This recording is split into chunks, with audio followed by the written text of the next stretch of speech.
Here we go now.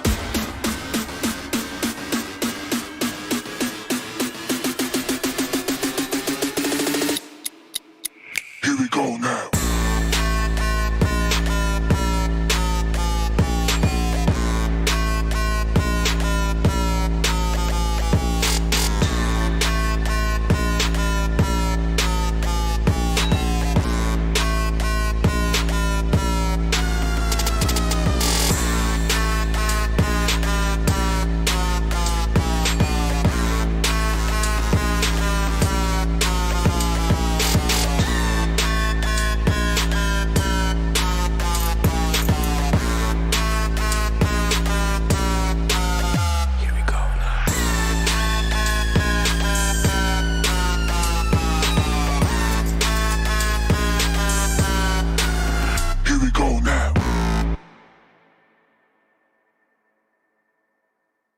Here we go now. Here we go now. Here we go now.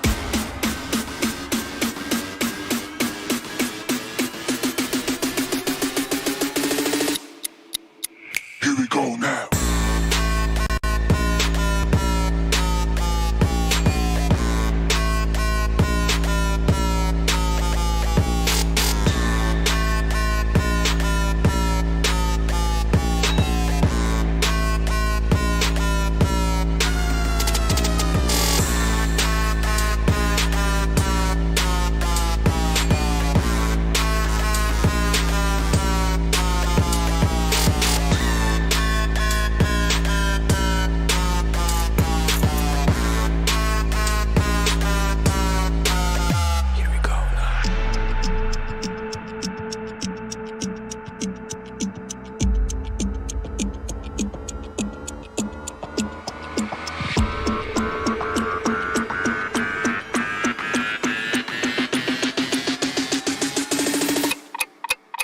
Here we go now.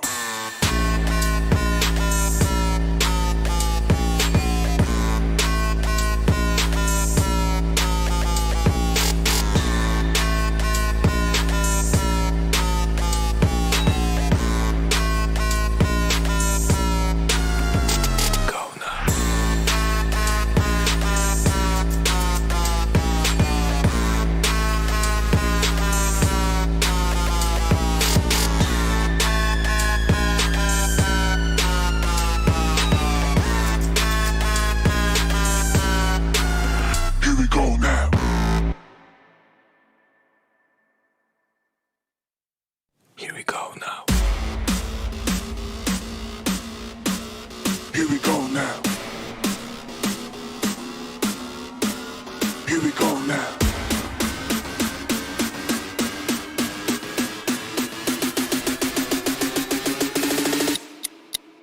Here we go now.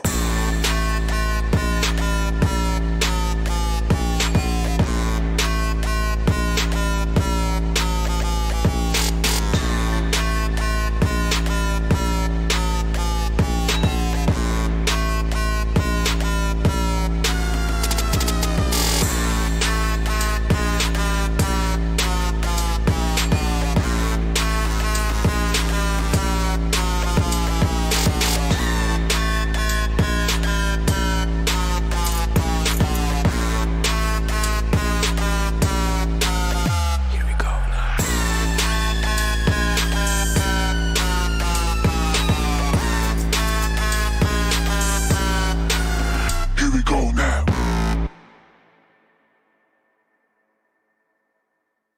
Here we go now.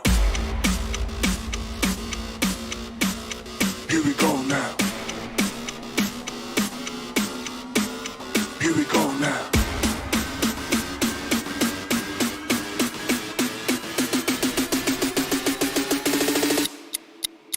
Here we go now.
go now. Here we go now. Here we go now.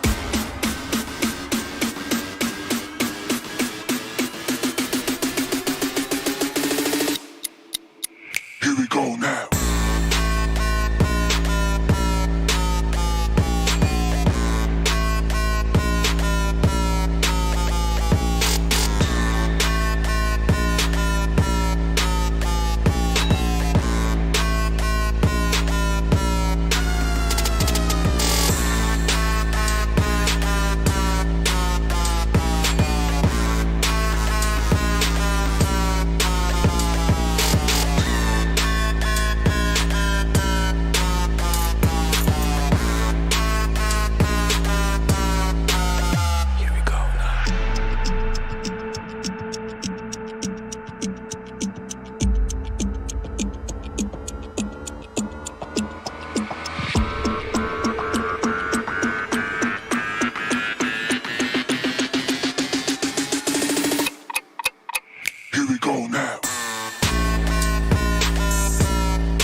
Here we go now.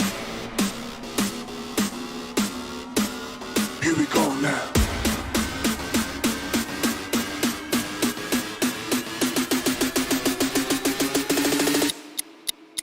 Here we go now.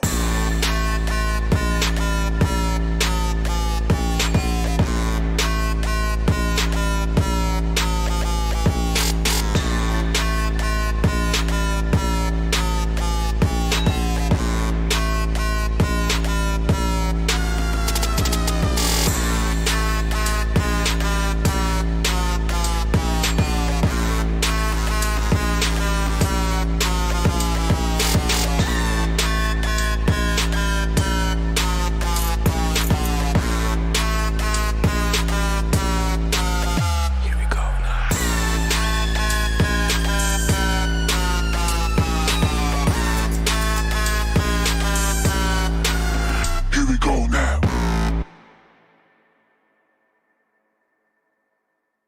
Here we go now. Make it clap.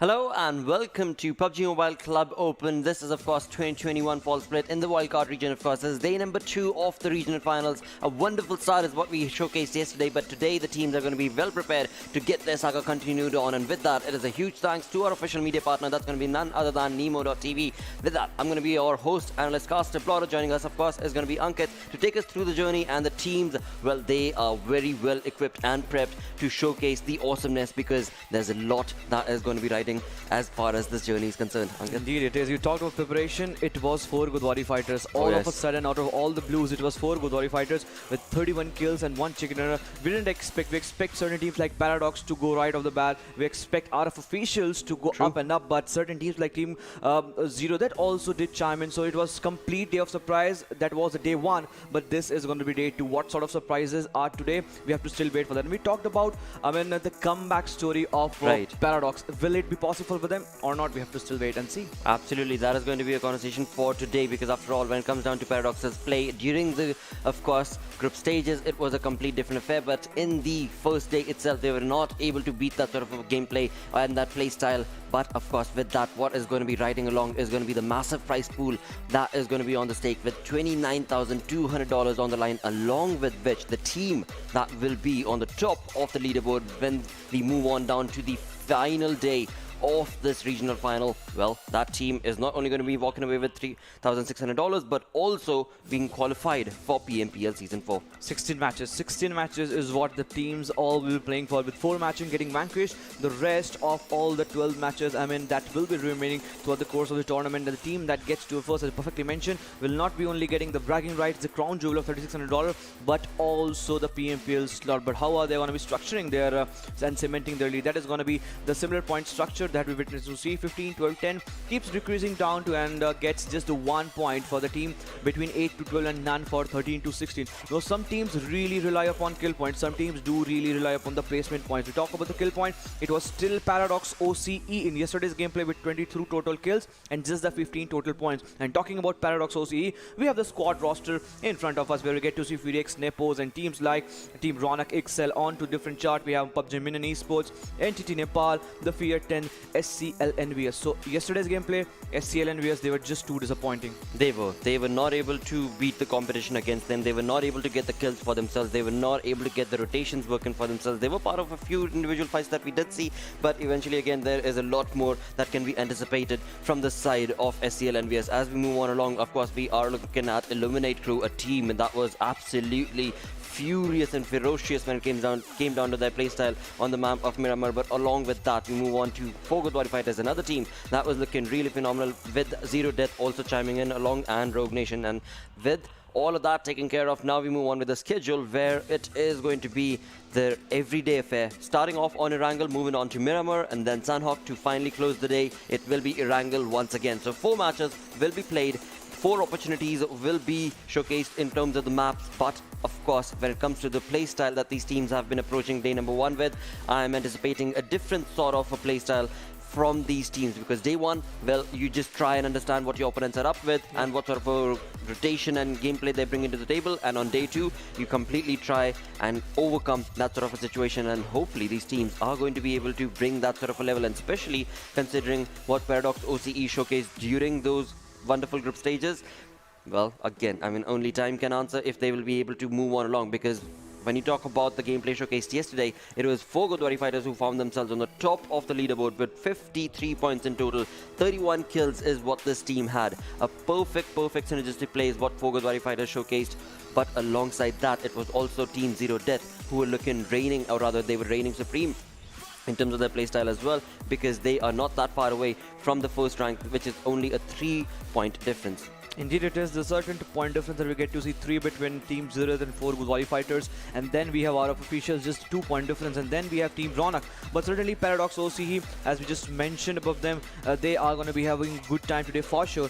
But teams like Furex, Nepoz, this team actually came second in the first game itself, where Teams ZeroDeath got the chicken, but somewhere down the line they did falter down, and resulting themselves finding at the end of yesterday's gameplay at the 8th spot with a total of 28 points. But as soon as we'll move on to the second half of the chart, I'm waiting to see what sort of confidence and what sort of gun gameplay would Entity Nepal would bring, because just the 10 kill points, just the 14 placement points at the end of 4 matches, that's not what Entity Nepal has been throughout this course of the semi-finals. And I'm sure that the green marker that shows in the last game itself from yesterday's gameplay, they will be continuing upon that momentum. But need to talk about teams like PUBG Minion Esports, Darksyde, SCL EnvyUS. So now these two teams, Team number that is on 14 and 50. Both the teams went towards the southern side of the map. That is one going towards the area of military base and one towards the area of Novorupna. And since none of the circles in yesterday's gameplay went towards the same side, they were really not getting favored. Absolutely, that was the case, and cause that was not allowing them to give that sort of a gameplay that has been expected of them. But as you move on towards the head-to-head teams, this is going to be Illuminate Crew. First game, they walked away with only 3 points, but then on the second move, it was a dominating play that was showcased from the side of Illuminate Crew. But as we move on along, Fury X Nepoz, another team that we can anticipate a very wonderful performance from, because this team is not that far apart from Illuminate Crew's total points. As we can clearly see, 28 points is what Fury X Nepoz find themselves at. And in terms of the damage received and damage dealt, this team of Fury X Nepoz has been very, very consistent. But between these two teams, yes, the journey will continue, but there will always be an X-Factor team every single day of the tournament. And today, we are going to be talking about NTD Nepal, a team that was working towards those placement points as we moved on with the gameplay yesterday. But today, will that journey be continued on? As Ankit was just mentioning, they've started that momentum working in their favor. They find themselves on the 9th spot, but from that 9th spot, will they be able to elevate and move on into the top 8 today? We shall have to see. Of course, the fingers are going to be focused towards this team and be raised against this team as well, because, well, when it comes down to the playstyle that NTD Nepal has showcased as of now, aggression has certainly not been the norm, but alongside that, when it comes down to taking care of the placement points, that is where we did see this team completely getting themselves pincered and absolutely trying to slowly but surely, from one match to the other, get those points accumulated for themselves. They find themselves with 24 points, yes, but that is not going to be enough, because 9th, 10th, 11th, those three teams, all of them find themselves very close to that exact same point marker. So a very close affair is what we're looking at when it comes to today. And the teams as far as the leaderboard is concerned, in terms of the point bases, are so close that one good game can absolutely topple over the chart and bring in a complete different sort of a play style and a different result to all of us when it comes to, well, what team is it going to be that will be reigning supreme and being on the top of the leaderboard. For now, we do see, of course, 4 Godawari fighters with 53 points for themselves, but will that be the case? It is not going to be an easy task, because Illuminate Crew, they brought in that X Factor. Yes, Paradox is another team to look out for. So many teams, SCL EnvyUS, who have not been able to just completely dominate, but we do anticipate that team to be able to do so as well. So a lot of X Factors that can be anticipated from this entire lobby. Indeed. Since we have talked a lot about teams, I really want to talk about the players. Right. Let's do it from the sides of NTD Nepal. We saw in yesterday's gameplay, he was just looking absolutely phenomenal. The 1,113 damage just in the 4 matches was really looking phenomenal. But since we are jumping straight on this first game of Erangel, day 2, match number 5 is on its way, as the fight path has already taken its way from the backhand side of Stalwart downtown towards the area of military base. The flight path is completely dissecting the map into 2 equal halves, but still the western coast, the city of Georgopol, those cities on the western front, it seems that the glide will be pretty much susceptible in terms of the player that they love to go towards the side. But it seems that Paradox, as usual, they will be finding themselves in the safe haven of Lipovka. As yesterday's gameplay, we saw them jumping again and again towards the area of Lipovka, and slowly and steadily the player will be moving for sure. But in yesterday's gameplay, we didn't saw any sort of a drop contestation, because Georgopol was in the fray and team did jump towards the same area. Now Novorupna and military base is also in the glide, are also under the radar for the teams to make a move. Will we be able to see some sort of early, those vehicle contestation, the players going for it? That is just one thing that I'll have to wait and look for it. But Prison is where NTD Nepal, they have their safe haven, with slowly and steadily Severny is where Team Ixcel might be jumping towards the same side. And yesterday's game itself, we saw the Legends going down towards the area of Yasnaya Polana, and then they made some sort of good rotation, resulting themselves in some good points.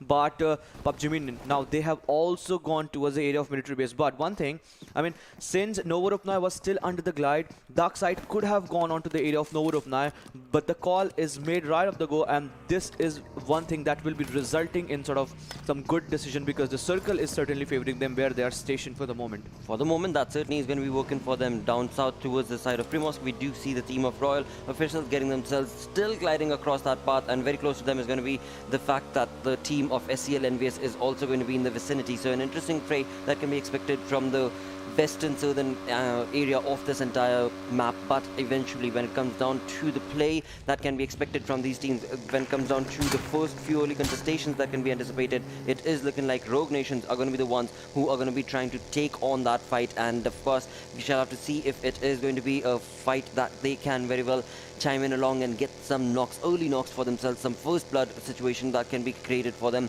On the eastern front, we do have Lipovka, where Paradox have found themselves completely, absolutely away from the entirety of the competition, and they are going to be making that rotation to get into the zone, of course. But for now, it is Rogue Nation once again that we move on along with, as they get their perfect vehicle control and move on to get that loot segregated. Right off the bat, we are looking at Seven right here, who has been able to accumulate level 3 helmet right off the bat. So an interesting play along with the vehicle, certainly working in his favor. But it is Ixcel right next to their vicinity who's going to be making a rotation. There will be a little bit of a damage that will be tried, but for now that will not be on point, because, well, Ixcel's player was absolutely in cover of that small little dip that was there in the area, in the vicinity itself. And of course right now Rogue Nation are going to be absolutely comfortable into the area that they find themselves as we move on along into the game. 3 minutes in, it is Ixcel who find themselves 1500 meters away from the zone itself, and that perhaps could be the case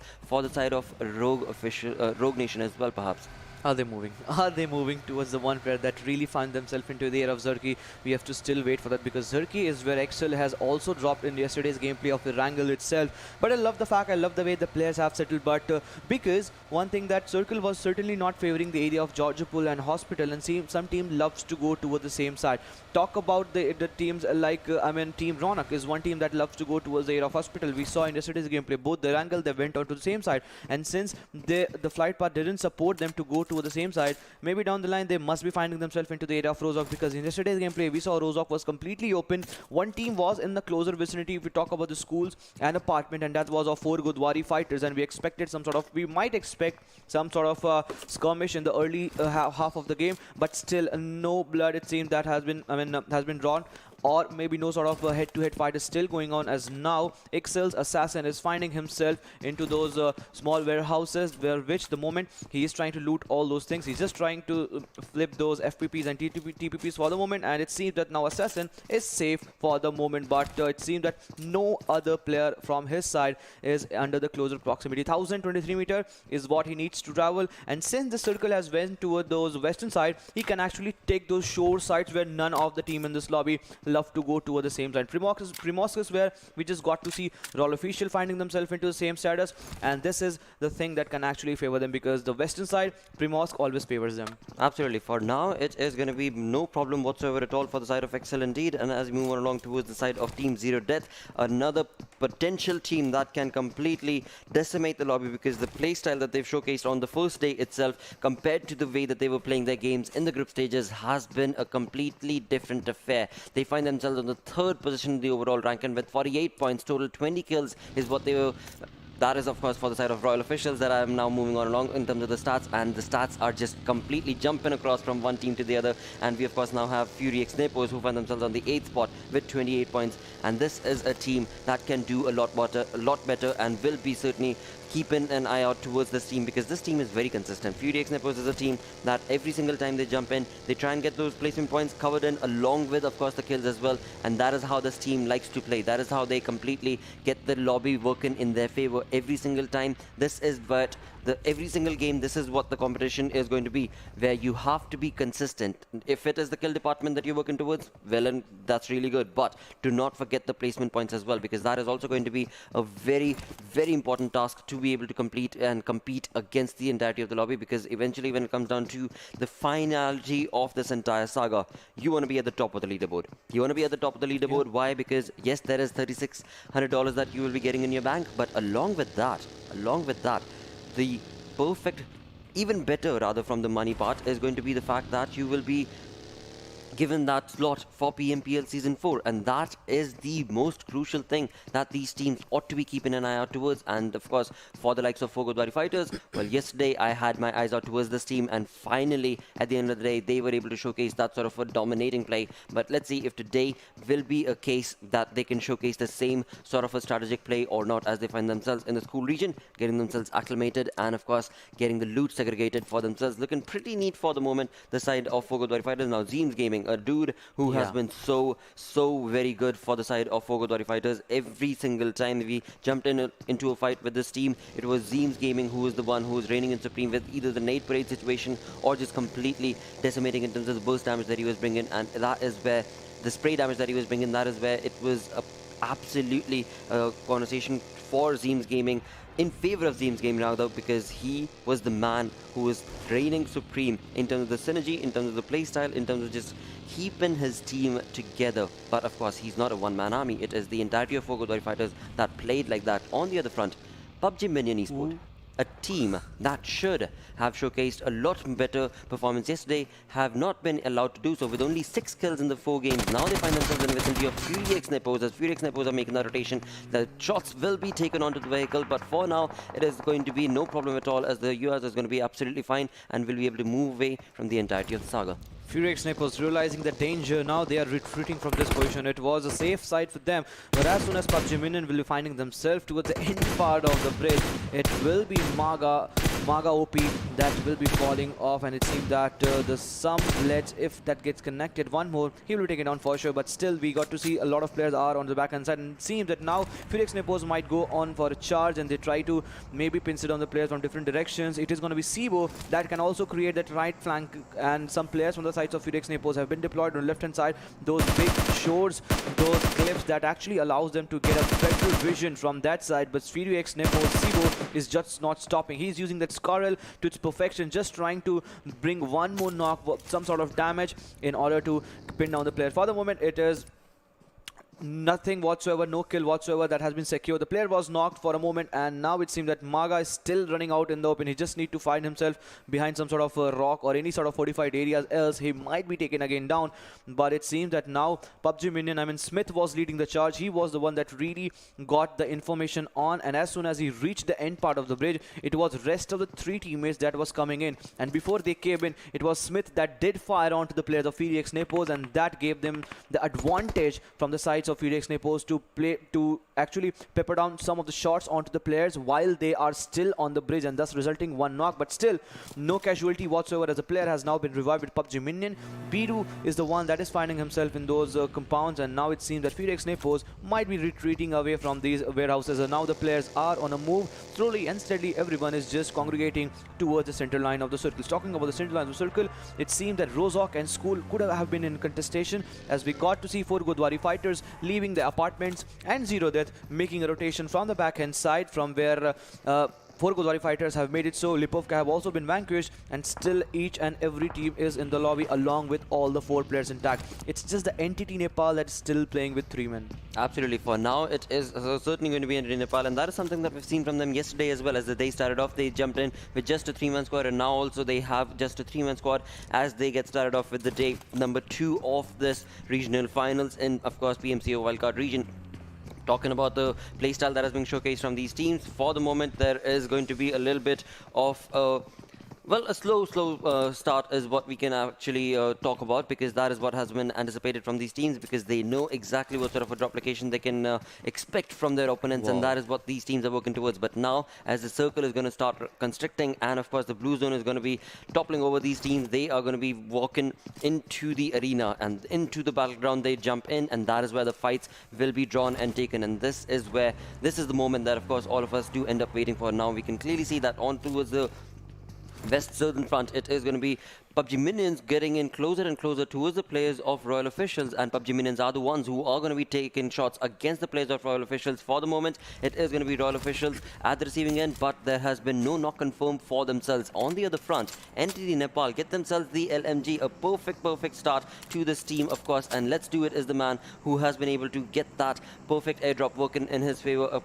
wonderful, wonderful turn of events in the first few minutes itself. And as he does so, he better get himself outside that region. He is not looking good. He has been brought down to just a sliver of an HP, and that sliver of an HP is brought on thanks to the onslaught brought on from the side of Paradox, because Paradox, they are not going to be happy that that first airdrop has been taken from the side of Entity Nepal. And this dude, let's do it. Well, you better do it, mate. This is your moment. This is your moment to shine. You have the loot working in your favor. You've got the Scarlet, you've got the LMG, but will it be enough? A 3-man squad is what this team has, but now as they get themselves all hunkered into that small little region, it is going to be his teammate jumping in with this Tesla and just completely stealing Let's Do It away, and of course helping his teammate not to get dropped. And this is not going to be what Paradox anticipated as they were making that rotation to get themselves in the flank. It is now perfect state of affair that Nepal find themselves, Entity Nepal find themselves in. Rescue mission with Tesla. I mean, that is successful till now, until another player again find themselves in the open. No, Nishan, no.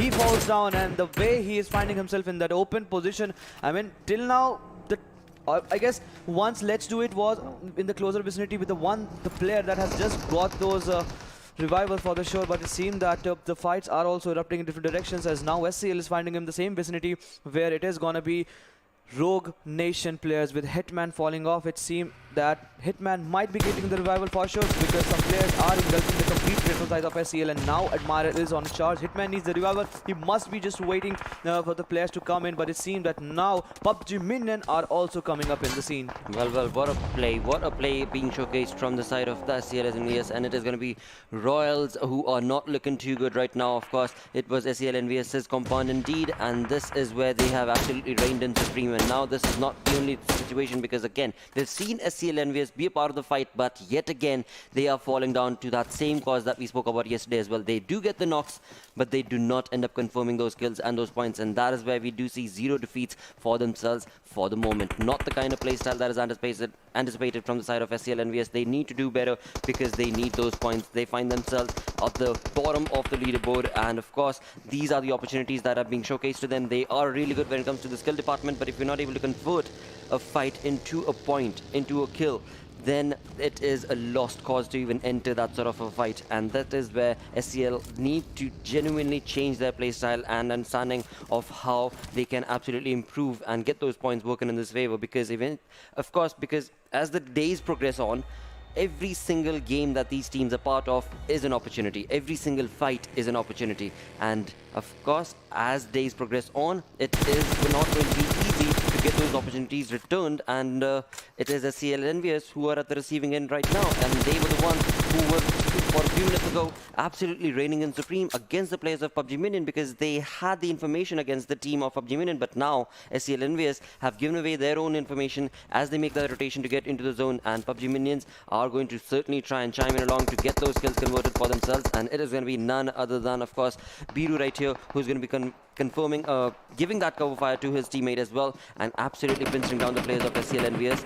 It was Faik who was the one who was absolutely brought down to 30% HP, but thankfully a knock has not been confirmed, so a kill has not been given away. Assassin goes down from the sides of Ixcel, and Roll officials are also on the receiving end, as now FuriX Nepoz is just trying to pin them down in all these things. There is a love triangle between these three teams, where Roll officials have got a big dent with Stratus going down, Zeno going down. It is up onto the players, the rest two players that are still surviving, but Ixcel, they are on a charge with 0 defeat onto the number. They are just going kill hungry with them. Grenades and smokes are being used to perfections, but where is FuriX Nepoz? We can get to see that yellow marker, and that is the FuriX Nepoz. At any point, at any time, if both the team come out of this fight just being bruised, it will be an easy affair for them, and they can also gatekeep the situation, because the fight between Ixcel and obviously that is going to be Roll officials is happening out of the safe zone, and as soon as the blue will approach, they will have to press themselves into the zone, and it will be a chance for FuriX Nepoz to get more and more kills. That most certainly is going to be the case, but will they be allowed to do so? Because it is SCL EnvyUS who are the ones who are trying to just completely get themselves acclimated against this nade parry that is being showcased from the side of Royal officials,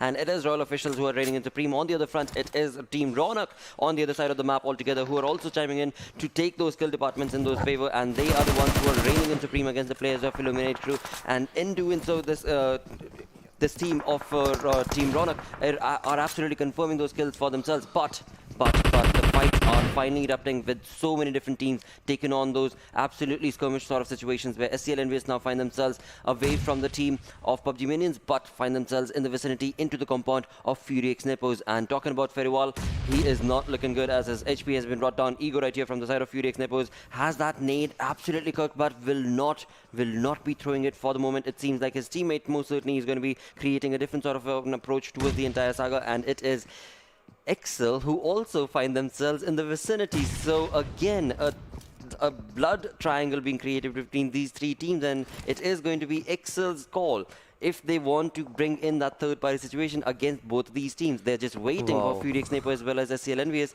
to take on that fight. And the fact of the matter is that do they have the realization that it is going to be two players that is holding that tower for the moment, but it is going to be Faik that will be burned down to death as he is being charged with the help of those Molotovs, and now FURIX Nepoz realizing and sensing the situation that is just that some players are alive and some players are on the bottom half of this ground floor, as now the players are getting the revival, but Triggs is the one that will be triggering this fight all in all, and he is the one that will be leading charge for sure. As soon as SCL player falls down, it is going to be Faik that goes down, but Feriwal also goes down. That crosscut comes to the right point, in the right moment, striking a big blow, a big dent right onto the face of them. And the best part for FURIX Nepoz is all the four players are standing. It's just the Triggs that he needs to patch himself up, but it seems that it might be a game end for FURIX Nepoz, for SCL EnvyUS, as it's just the one player alive. It's going to be Hanaf that is sitting quietly. He's just sitting quietly, just waiting for one player to come into that panic room, and if that happens, it might be an end for Ego. So FURIX Nepoz, if they're trying to charge onto the last player alive, they actually need to make sure that two players at least go in, because it's Hanaf awaiting him with that Uzi in its hand and really can bring them down. But Ixcel on the backhand side is just waiting patiently. Whenever the player comes out in the open situation, they will be taken down for sure. But on different fight, it is going to be PUBG Minion that is now striking a big blow onto the face of death. Absolutely, PUBG Minions also moving on along into the arena to take on the fights for themselves, where FOD is also in the vicinity, and right now it is SCL EnvyUS against this one final player, or rather it is FURIX Nepoz who are against the one final player of SCL EnvyUS in this compound, and as they do so, they're going to be taking the fight straight to the opponent teams from the compound, from the safety of the compound, and that's going to be Royal officials at the receiving end from the side of FURIX Nepoz, and they are the ones who've been able to reign in supreme in this fight. They've got 3 kills confirmed, just that one final player remaining from SCL EnvyUS is who they're trying to find.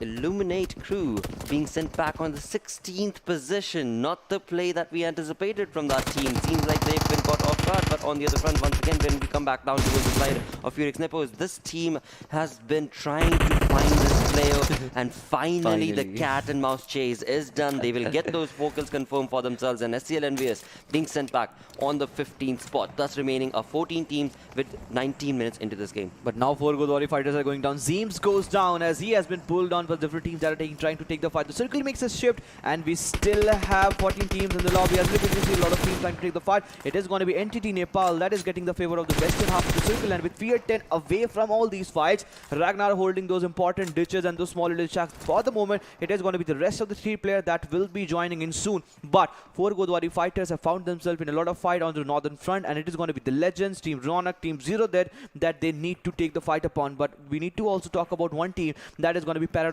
OCE. Till now, they have found themselves in the fortified areas away from all these initial fights, and all the 4 players, be it Big Para, be it Quit, Viz, Hazer, G1, all the 4 players are looking absolutely stunning, and they are just ready for the fight. They're still playing the edge of the circle. They might be just backstab any team if they just try to make a move into the zone. But for the moment, it is again Entity Nepal from the western side, just the 2 players alive. We just saw 1 player being pinned down from the sides of Paradox OC, and that was Nishan that time. But still, both these 2 players are holding their grounds well. But from the left hand side, there is going to be a big traffic that they have to pull them down. Else, it will be no time when they will have to go down. Most certainly that looks to be the case. On the other front, it's going to be Darksyde on our screens, where one of their players has been killed, another one has been knocked. That's going to be Ghost from the looks of it, and Klaus has to bring in that revival. Of course, Shiv is the man who has to reign in supreme with his DP to give that cover fire to his teammates, and as they do so, the fights are just going all across the board, where Paradox G1 are going to be timing in along as well from the eastern front of the entire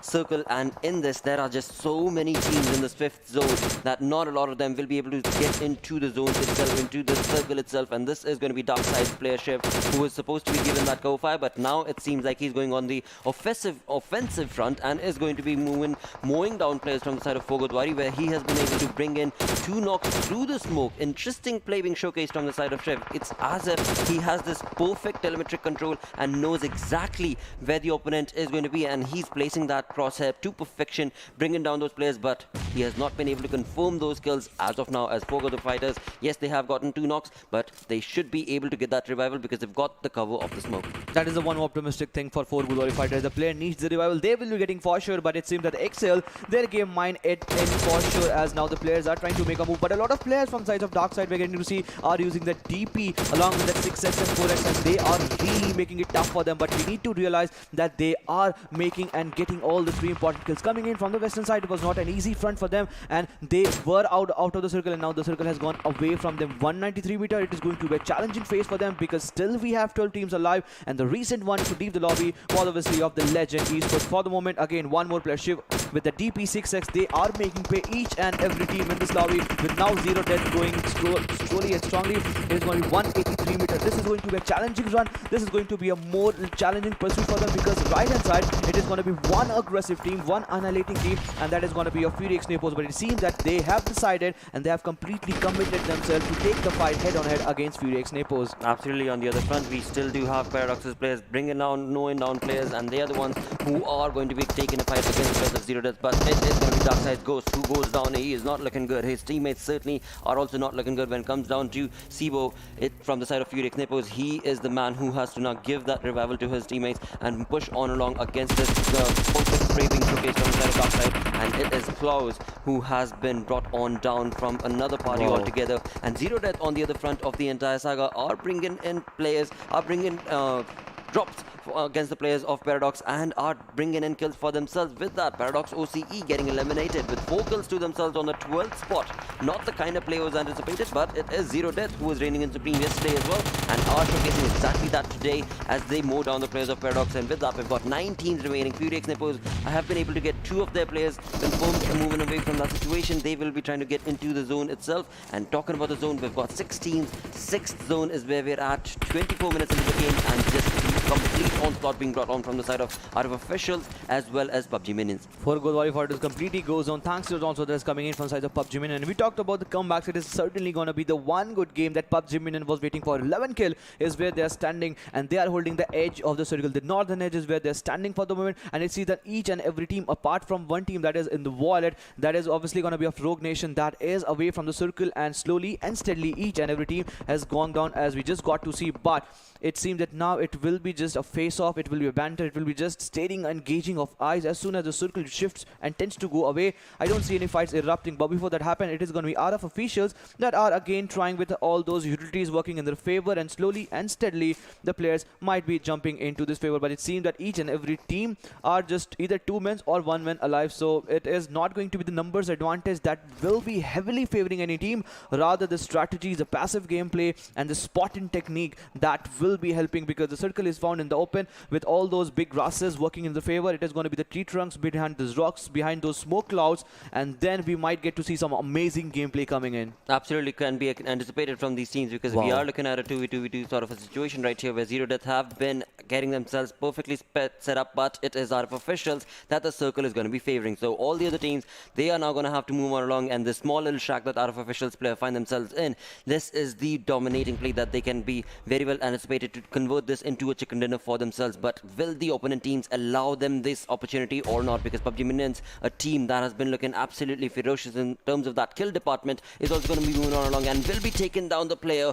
of Rogue Nation. With that, it is going to be Rogue Nation being brought on down to their knees. It is 4 teams remaining. Still, of course, the circle is going to be favoring RF officials, so the gameplay will be brought on from the side of Furious Nepoz, because they are at the flank angle. On the other front, ZeroDeath can very well be bringing in that exact sort of a gameplay, but PUBG Minions, they've got a long way to go, and if they're not careful, they can be brought on down from the side of not only Royal officials but also Furious Nepoz. And it is going to be none other than ZeroDeath Spot Eye who's going to be pushing on along to take on that kill, but will not be allowed. The shack and this perfect setup from the side of for Royal Officials is going to be confirming that kill for himself, and it is none other than Stratus who has been able to get that kill confirmed for him. But ZeroDeath's push from Potai has given Smokin the information as to where to expect that final, the player in towards that area into the zone, and it is going to be, well, it is going to be Smokin's call as to what sort of a playstyle all by himself will he be able to create, because PUBG minions are also in the arena and in the vicinity to take on that domination. The best part for our official is that they need not to check the back, because there's no other team available on the back hand side. It's just the periphery on the right hand, on the left hand side, and obviously on the front where three teams are lined. On the front it is going to be PUBG Minion. From the right hand side, the one player alive, Smoking, is coming in slowly and steadily, and from the left hand side it is going to be the aggressive team of Furex, Nepoz, and now Falls realizing the situation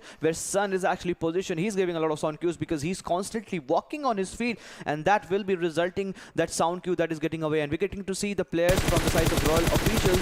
Sun is going down slowly and steadily on his HP, and he needs to patch him up, but this can be a game changer, as now Smoking is pretty much close to where the shack is positioned and where Stratus is positioned. One grenade can do the business, one grenade can do it difficult for them, as now he takes Nepoz, is also trying to make a back move, but in doing so it is going to be Falls that has been spotted down. One more kill, one more knock secured for Stratus from the side of Royal Official. 9 kill is where they're standing at this moment. It seems that now they're sensing the chicken, and now they are just blooming away with the confidence, and now it seems that Furex, Nepoz, a player, have been spotted on. One grenade, if this lands straight into the lap of both the players, can do a detrimental amount of damage, but it seems that the grenade just went away, a bit away, but that still has resulted in injury come down to 50 HP. What a play being showcased right here. PUBG Minions, one final player remaining, the man who has been bringing in absolutely kill-dominating game right here. It is going to be none other than Garop right here on our screens with a DP and a perfectly set up utility where he does have level 2 helmet, level 2 kit basically with no damage whatsoever at all. Is going to be really good working in favor of my group. But on the other front, when it comes down to the playstyle that is being showcased from the side of Royal Officials, they are absolutely trying to pincer down their opponents. Furex, Nepoz have got the information since such a long time, but they are not retaliating. What a perfectly set up nade and a cooked nade coming in from the side of Sun, resulting in PUBG Minion being eliminated. But finally Furex, Nepoz eliminating the opportunity from the side of Royal Officials, and they will be bringing it down. And now finally Smokin also jumps into the arena to take the kill for himself, but will not be allowed to do so, as Stratus LSG will be controlling this entire fight. But now it is a 2v1 situation with two teams remaining, and finally Furex, Nepoz chime in with the two-man squad that they had. They were so very quiet, and absolutely moving on along with that safe space has resulted in this team of Furex, Nepoz, a team that has been so consistent, walk away with a chicken dinner with 7 kills, 2007 damage dished out throughout the entire saga, find themselves on the overall ranking with the 4th position to themselves with 22 points. Amazing turn of events right there. Royal Officials did certainly try and play their cards right. They did try and keep all these opponents down away from the circle, but of course it was only a matter of minutes, and that is where things completely moved away from Royal Officials' opportunity towards the side of Furex, Nepoz. And what a play that was. Smokin also chimed in at the perfect moment, but he was just a bit too late.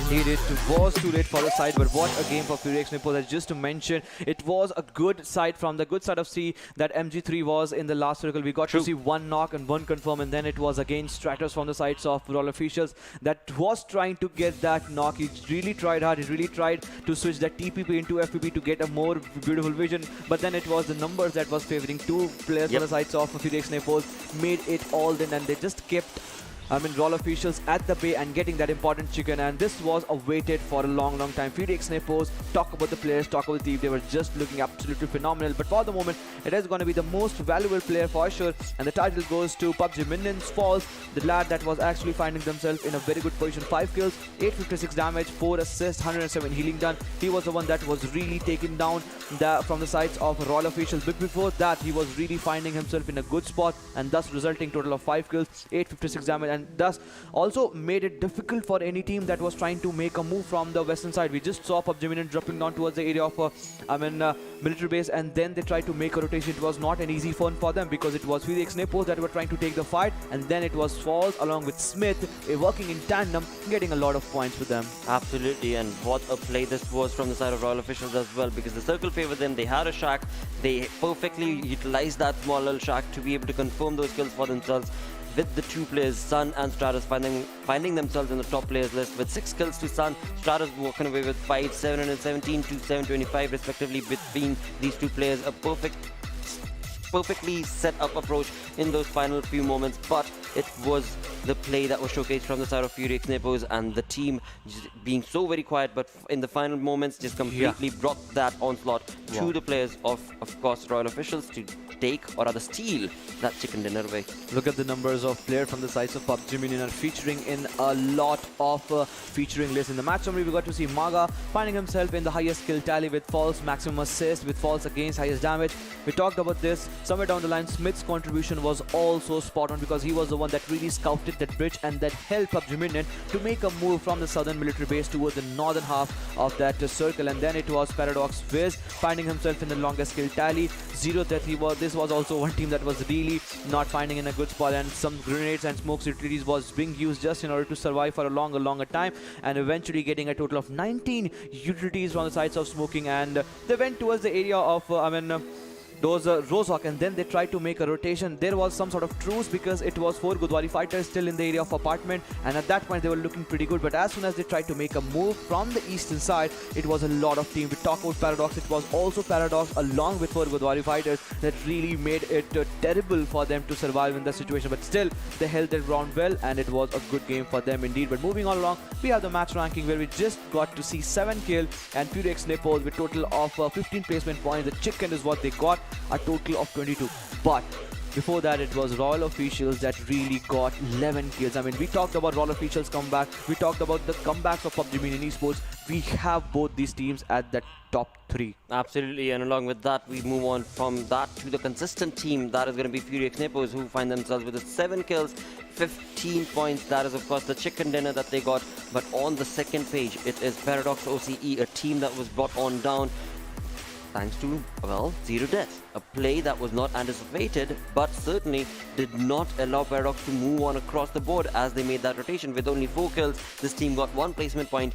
5 points in total is what Paradox OCE were allowed from this entire saga. As we move on down through the list, it is once again SCL EnvyUS who have not been able to change the play that is anticipated off of them. Illuminate Crew, a team that was not anticipated to go down that quick into this fight, but that has been the case and well showcased right here into this first game itself on day number 2. But moving on to the overall ranking, it is going to be RF Officials who find themselves in the first position with 71 points. 31 kills is what this team has been able to accumulate with that chicken dinner also working in this team's favor.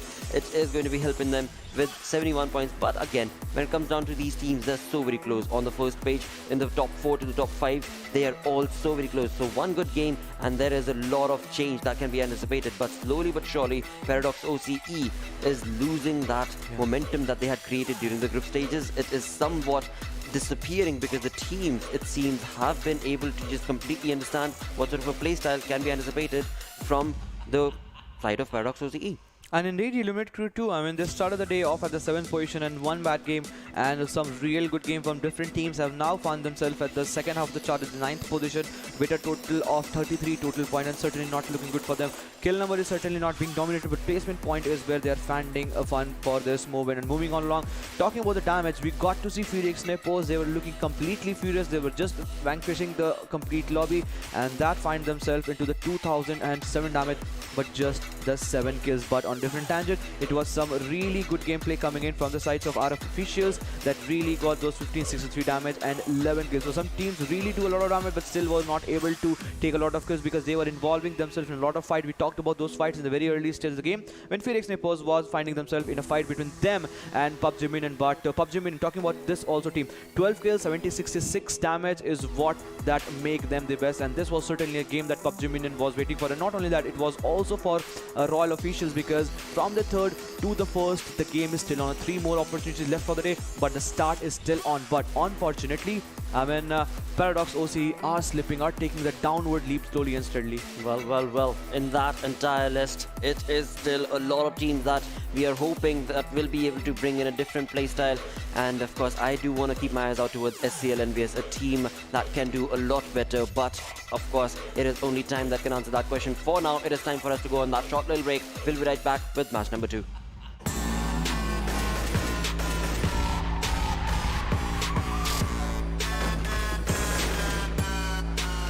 Here we go now.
Welcome back once again to PUBG Mobile Club Open in the wildcard region. Of course, we are on day number 2 in the regional finals. Game 1 has been concluded with an interesting turn of events right there, where Furix Nepoz, a team that has been so consistent, stealing the chicken dinner away from the side of royal officials. But that is what the game is. That is what third parties are called, and that is where indeed the gameplay was brought in favor of course Furix Nepoz. But as now we move on into the second game that is going to be played on the side of Miramar. Yesterday's Miramar was unexpected result. Let's see if today that will be the same storyline or not. Because again, I mean, yesterday it was not anticipated with the team walking away with what, 22 kills, I think it was? Yes? Yeah. What a domination that was from the side of Illuminator, I believe. But what can be anticipated today? I mean, only time can answer. But in all of this, the eyes are going to be out towards Paradox OCE. Why are they being pincered down in terms of that rotation, in terms of the kill department? Why are they not able to get this game, get the flow working in that favor? It seems that the lobby has understood their playstyle. Maybe somewhere down the line, because again they are jumping towards the area of Lipovka, and it seems that a lot of teams have been noting their rotation posture. As just mentioned in the first game itself, a ZeroDeath that pins them down with that to make a move. But one more team that do love to go toward the area of Zarki, I'm talking about Ixcel. In this game itself, the circle tend to come towards the same area, I mean towards the area of Pachinki, the circle constricted, and that was certainly not favoring them. At the initial stage of the game, we just saw them fighting and battling out, with Rogue Nation found themselves in the same vicinity. Some shots were being fired, but Assassin was the lucky one as soon as he escaped the death. But as soon as the team tried to make a move, it seemed that Zarki is one extreme end. I mean, not often do we get to see the circle constrict towards the same side. It's just maybe 1 out of 10 times where the circle go towards the area of Zarki, and this circle and obviously the drop location is just not favoring them.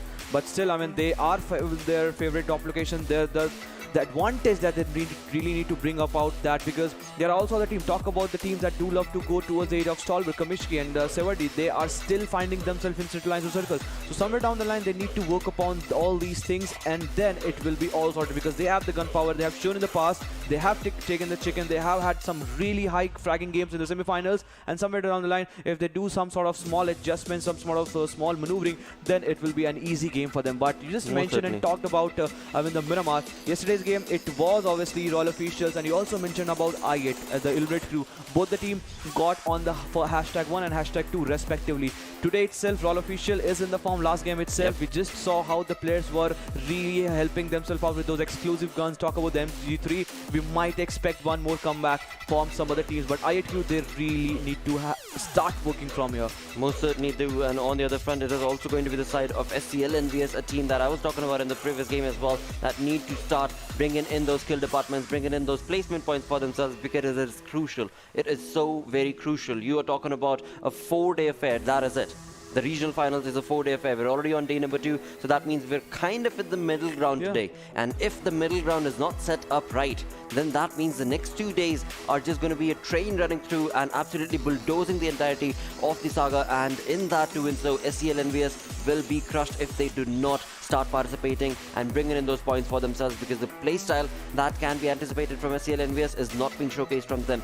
In the previous game itself, we did see in the damage histogram, and that team walked away with 400 plus damage, but sadly no kill point whatsoever. So that is something that SCL EnvyUS have showcased yesterday as well as are showcasing today, that they are able to bring in the skills synergistically as a team, are able to bring knocks perfectly as a team, but not being able to complete those kills into points is where that team ends up lacking so much. And that is something that is going to haunt them if they do not change their strategy in that doing so. Of course, we also do have Miramar coming right up. So now when it comes to Miramar, there have been so many contestations that can be anticipated, because again, we have seen individual games where it is going to be the participation of these teams in towards those, well, as we talk about, well, the cities themselves, right? From Los Leones to the others, it is basically the urban areas that I'm talking about. And I'm hoping that this time around, it goes down towards those urban area sort of situations, because that brings in that X factor, that brings in that sort of a unexpected approach that can be anticipated from these teams, and that will result in, well, one of these teams, of course, walking away with a chicken dinner, yes, but I'm hoping that one of those teams is going to be from that second page of the leaderboard. With that, let's jump into the arena with the battleground, of course, all set. It is going to be Miramar on our screens. You talked about contestation on the game of Miramar. Yesterday, the flight path was certainly not favoring the team to go towards the different sort of extreme eastern side, but this time, the flight path is certainly favoring them. And Elazard, Impala, Perth, Parasio can win certain contestation. Yesterday's gameplay, we saw It was, I guess, St. Martin, where Paradox OC find themselves with a safe haven, and it seems since the triangle is still onto the same area, it seems that they will be finding themselves in the safe haven as soon as the drop location comes under the radar. They will be jumping towards the same area as soon as that happens. We'll be getting to see a lot of things that can actually erupt, and St. Martin is where we got to see Paradox OC, and it was Entity Nepal in that closer vicinity on the western side of St. Martin. That was on another side of Power Grid is where they position, and Entity Nepal right off the go. I mean, this time they are playing with a 4-man roster. Everyone is jam-packed. So this time, Entity Nepal might be expecting to go all guns blazing. Yesterday's gameplay, we saw Los Leones being contested by obviously the Fear 10. This time, since both Parasio and Impala are in the radar, are in the jump, it seems that they might be facing a contestation as now Illuminate Crew is also in the same vicinity. We didn't expect those early contestation. We did expect on Erangel or maybe the incoming Miramar, obviously Sanhok, that will come, but obviously we don't expect the contestation in the game of Miramar. But since Impala was under the run, was under the vicinity to get a drop, two teams have all of a sudden decided to jump off, and we might get to see the contestation. But talking about contestation, this time Entity Nepal has not gone towards the area of Power Grid, and on the other side of Power Grid, this time they have found themselves in the area of Los Leones, and they're finding in a closer vicinity where Felix Nepoz are positioned. Absolutely, and we do have some early skirmishes being taken on, and it was of course Team Ronak that we saw right there that was bringing in a little bit of that spray against the opponent team. We are yet to see what that team will be, but right now Illuminate Crew, a team that we have been talking about that has to bring in that perfect play that they showcased yesterday, find themselves on the 9th spot right now, have dropped down, but will that be moving on along? We do have the Fear 10 team on our screens with the 13th position that they are at. 16 total kills that they've been able to participate in. 23 points in total is not the kind of play that can be anticipated from them, but this is just day number 2's middle game as we find ourselves in, and of course this is where things and storyline is going to be created, as we were talking about it in the pre-game segment, that today is the middle ground, and these teams that are finding themselves on the second page of the leaderboard need to be that much more synergistic in terms of their playstyle to get their lead, if not the lead, but be a part of that point structure itself. And right here, it seems like this is not going to be a good start for the side of the Legends, because Rogue Nation, all 4 players find themselves so very close into the vicinity of Mr. Tampe, and Mr. Tampe is not looking like he is going to be in control, because all 4 players together pushing on along against this one final player from the side of the Legends is certainly going to be the demise of the Legends. But before that happens, Admiral has been brought down from Mr. Tampe. Mr. Tampe has been knocked as well, but his teammates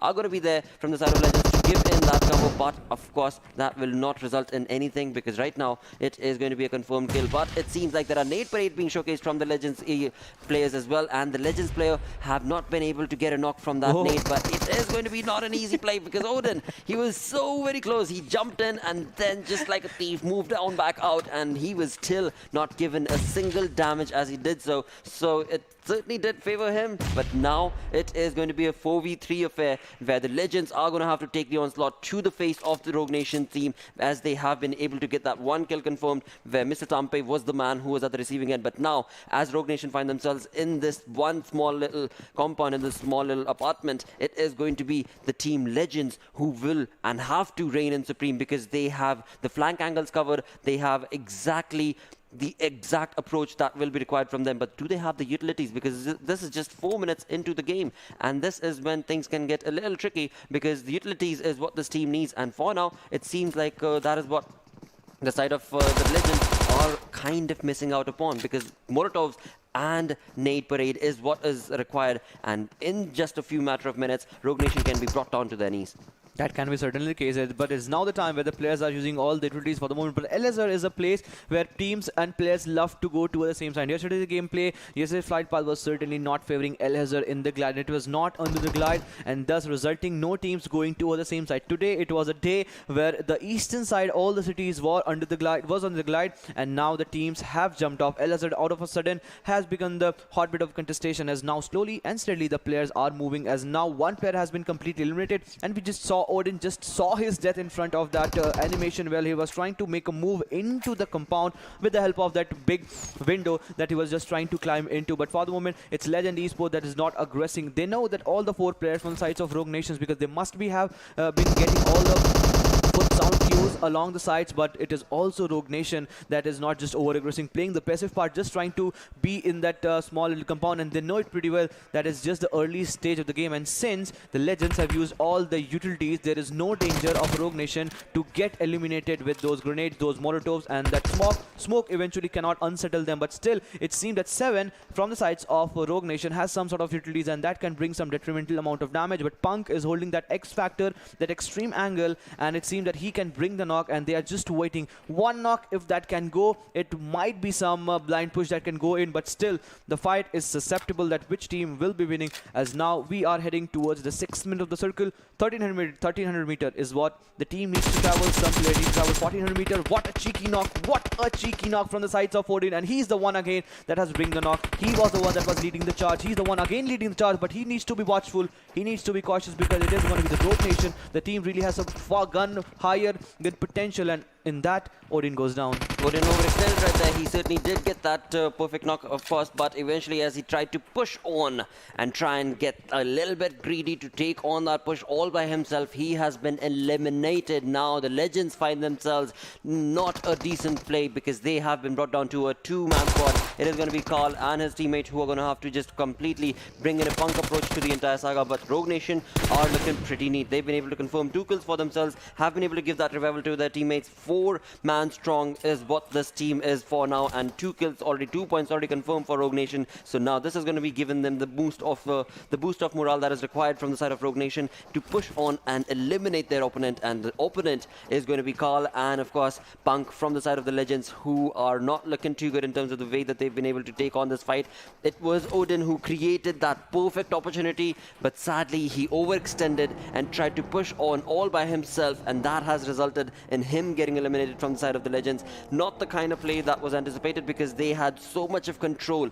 They had the perfect control against the side of Rogue Nation, but as soon as Odin got that kill, not the kill, sorry, got that knock, is when things went south, and it is going to be the team of the Legends who will be completely shying away from the entire fight. We can clearly see that Rogue are going to be the better ones on that arena with 2 kills already confirmed for themselves. They find themselves almost 1,000 meters away from the zone and are now slowly but surely going to be getting themselves into the comfort of the zone itself because the Blues have caught up to them. Talk about the Blues itself. Down towards the southern part, we are looking at a rotation coming in from the Prison Island from the side of Face of Death. They are going to be walking into an onslaught. If at all ZeroDeath try and stop on and bring that bridge camp, my apologies, gatekeep that edge of that circle, and that is exactly where FOD are making that rotation as well. And this is a conversation that could very well backfire for FOD, but no, they're going to be making a different rotation altogether itself, and they will be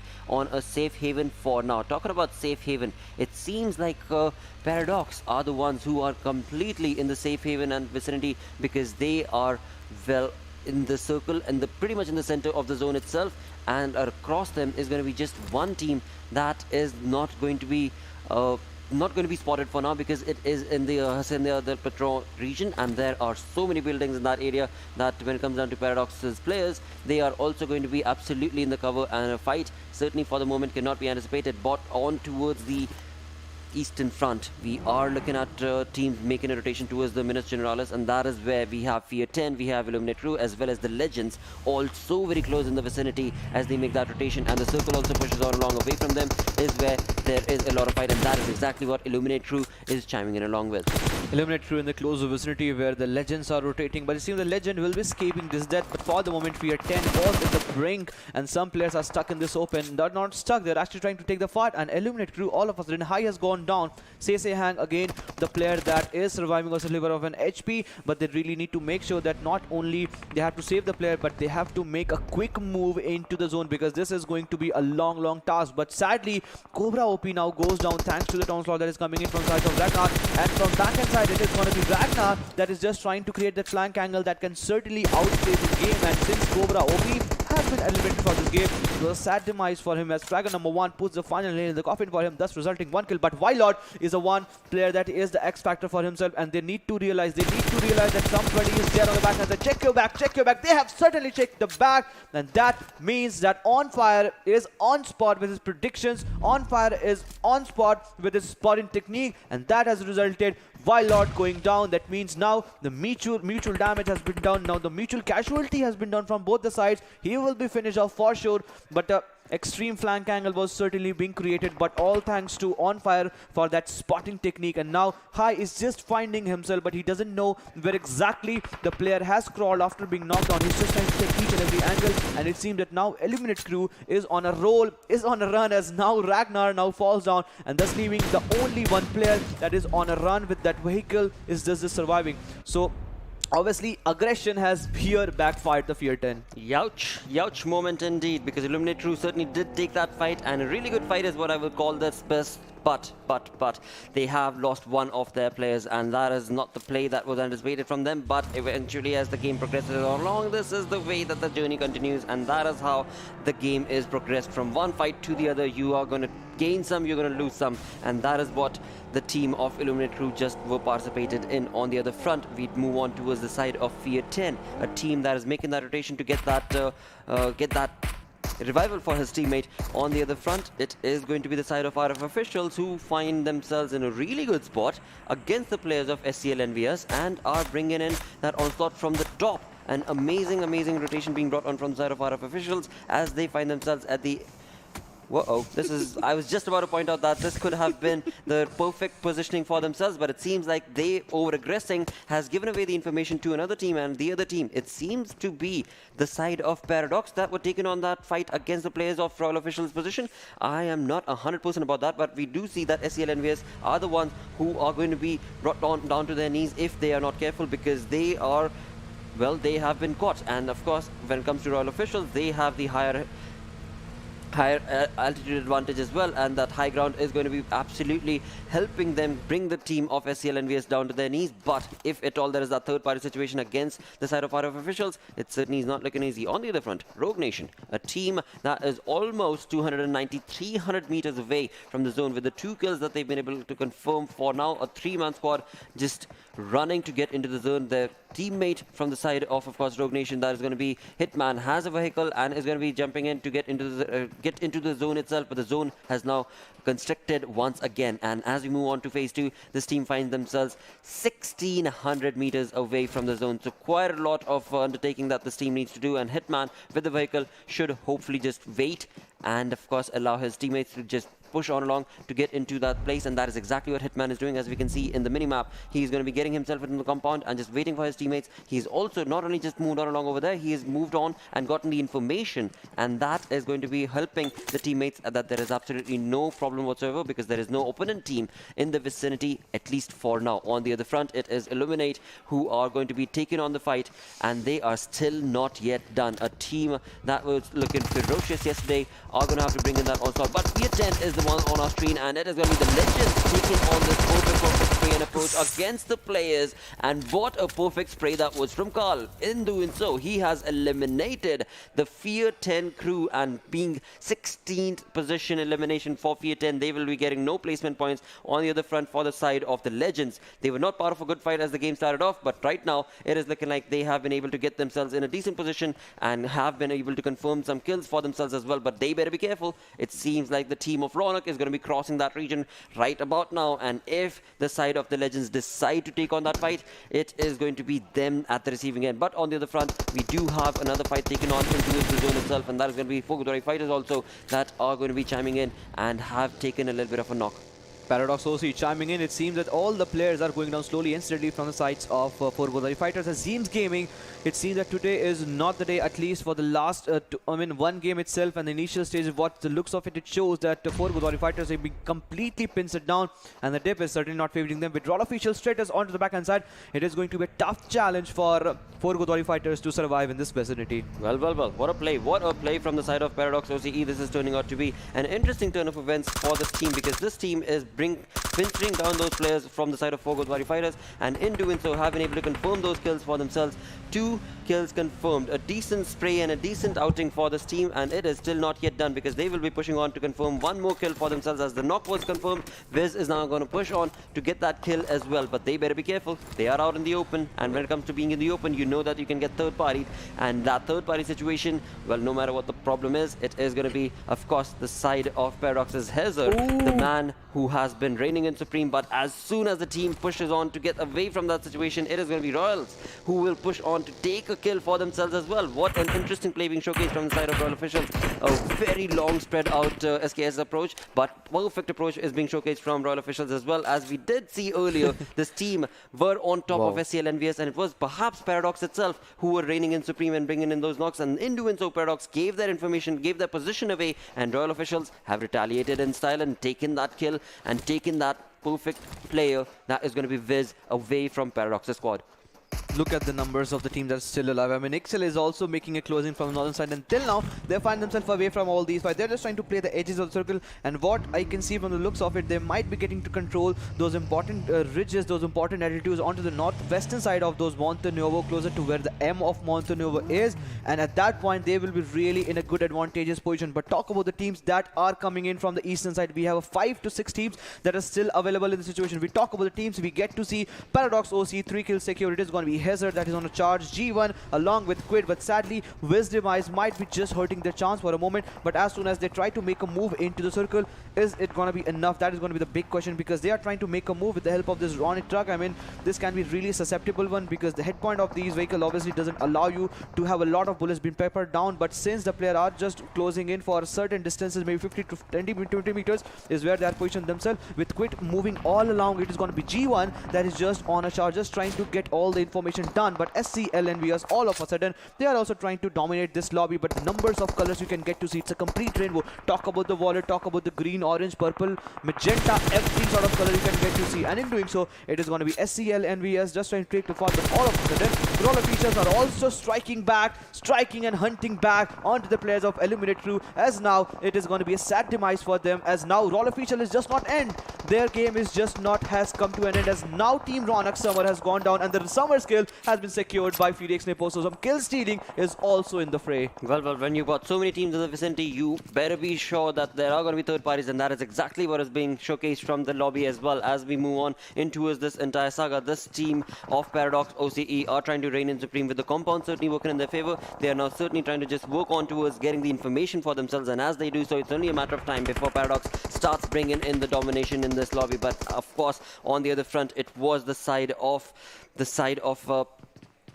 Royal Officials who were reigning in supreme, where they were taking on the kills from one team to the next. They were just bringing in an onslaught towards their opponents, and it is going to be the side of Team Ronak who will be eliminated. And now as we move on in towards these fights with the fourth zone, 18 minutes in, it is FURIX Nepoz's fight to play, because they have 2 of their players already knocked. And when it comes to the teams that are in the vicinity, well, they have the better height advantage. They have the high ground advantage against the players of FURIX Nepoz, and that is certainly going to be constructing the players making a lot of move. But on the other front, SCL EnvyUS, they find themselves in the compound very close to the side of Paradox OCE, and this team of SCL EnvyUS, they need these points. They need these points more than Paradox OCE, and they better be able to confirm this kill for themselves, because they seem to have the information. But the only thing that's of course going to be waiting is going to be if they are able to spot Paradox's players, because Paradox's players, as we can clearly see, they are on the move. They are just not stopping into one simple spot. They are just absolutely all over the place, and in doing so, they are not given that clear shot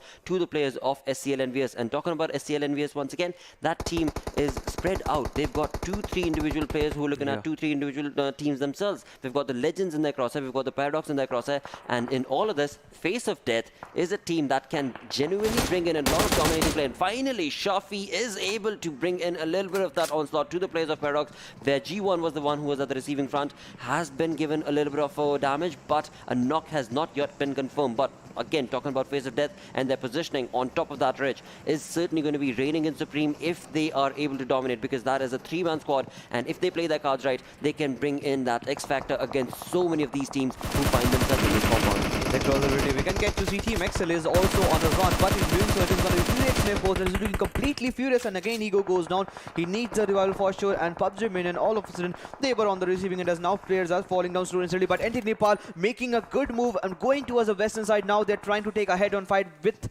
obviously Team Ixcel. All of a sudden, 2 players has gone down from the sides of Team Ixcel, and now Paradox is also trying to retaliate. But the fight between Entity Nepal and obviously Ixcel is just not stopping, with more and more getting eliminated. It is going to be one fight that is still erupting erupting on our TV screens, where Phoenix Nepoz is just trying to bring one or more knock. That was a quick scope from the sides of Paraquat as he just tried to bring that knock. That was just so phenomenal to watch, as now Paradox OC are trying to make a move into circle, but certainly been pinned down by a lot of teams. As soon as they get away from the crosshair of all the teams that have pinned them till now, it is going to be SCL EnvyUS, because they pretty much know where exactly Paradox OC are positioned for the moment, with RF Official also trying really hard to make a move with just the two players alive, Zeno and Sun. It is going to be a tough charge for them, and you need to watch your back. You need to watch your back, because it is going to be face of death. That is just reigning supreme, getting the cover of that high altitude, of that high positioning for them, and in doing so, it is going to be them that is just having a lot of info. But SCL EnvyUS, they are just not stopping. They are having this fortified area, they are having this compound for the last 6 to 7 minutes, and now they are also playing in a split with one player into the closer to where the center of the circle has position, and two players on the split. They are looking phenomenally well for the moment. But again, SCL EnvyUS, yes, they are part of some really good fights. Yes, they have a lot of information. Yes, they've been able to bring in knocks. But where are the points? Where are the points, SCL EnvyUS? Why are there those knocks not being converted into kills? That is something that I am not happy about from the side of SCL EnvyUS. They, again, see, they've got the information. Every single time we move on to SCL EnvyUS, they've got Sharpie right here on our screens. Finally. They have heard Finally, you. they've... yes, they have. Oh, yes, they have. They are going to be bringing in those points. And it is just that 1 point from the side of Sharpie. And now this is going to be a reigning in supreme charge, because it is looking like they are going to be listening to the voice in their heads. And this is working in this team's favor. But on the other tangent, it is face of death. A team that was looking really, really good based on the position that they found themselves at the high ground advantage are now bringing in kills for themselves. With just a team of players being brought down to 2-man army, this team has been able to confirm so many kills, 3 kills already, and it is still not yet done. We've got 7 teams remaining in the entire saga. PUBG Minion, sad elimination for them, as now SCL is getting a lot of kills racked up for them. 5 is where they're standing with 2 players getting knocked. They need the revival, and I'm sure as soon as they have eliminated PUBG Minion, the revival will be the one easy thing for them. But as soon as now the Furious Nepos are trying to charge in upon the players of Fears of Death, it is going to be a tough challenge for them, because certainly the advantage, the rich advantage, the altitude with which Fears of Death are standing for the last 10 minutes is certainly working on the favor. But ZeroDeath,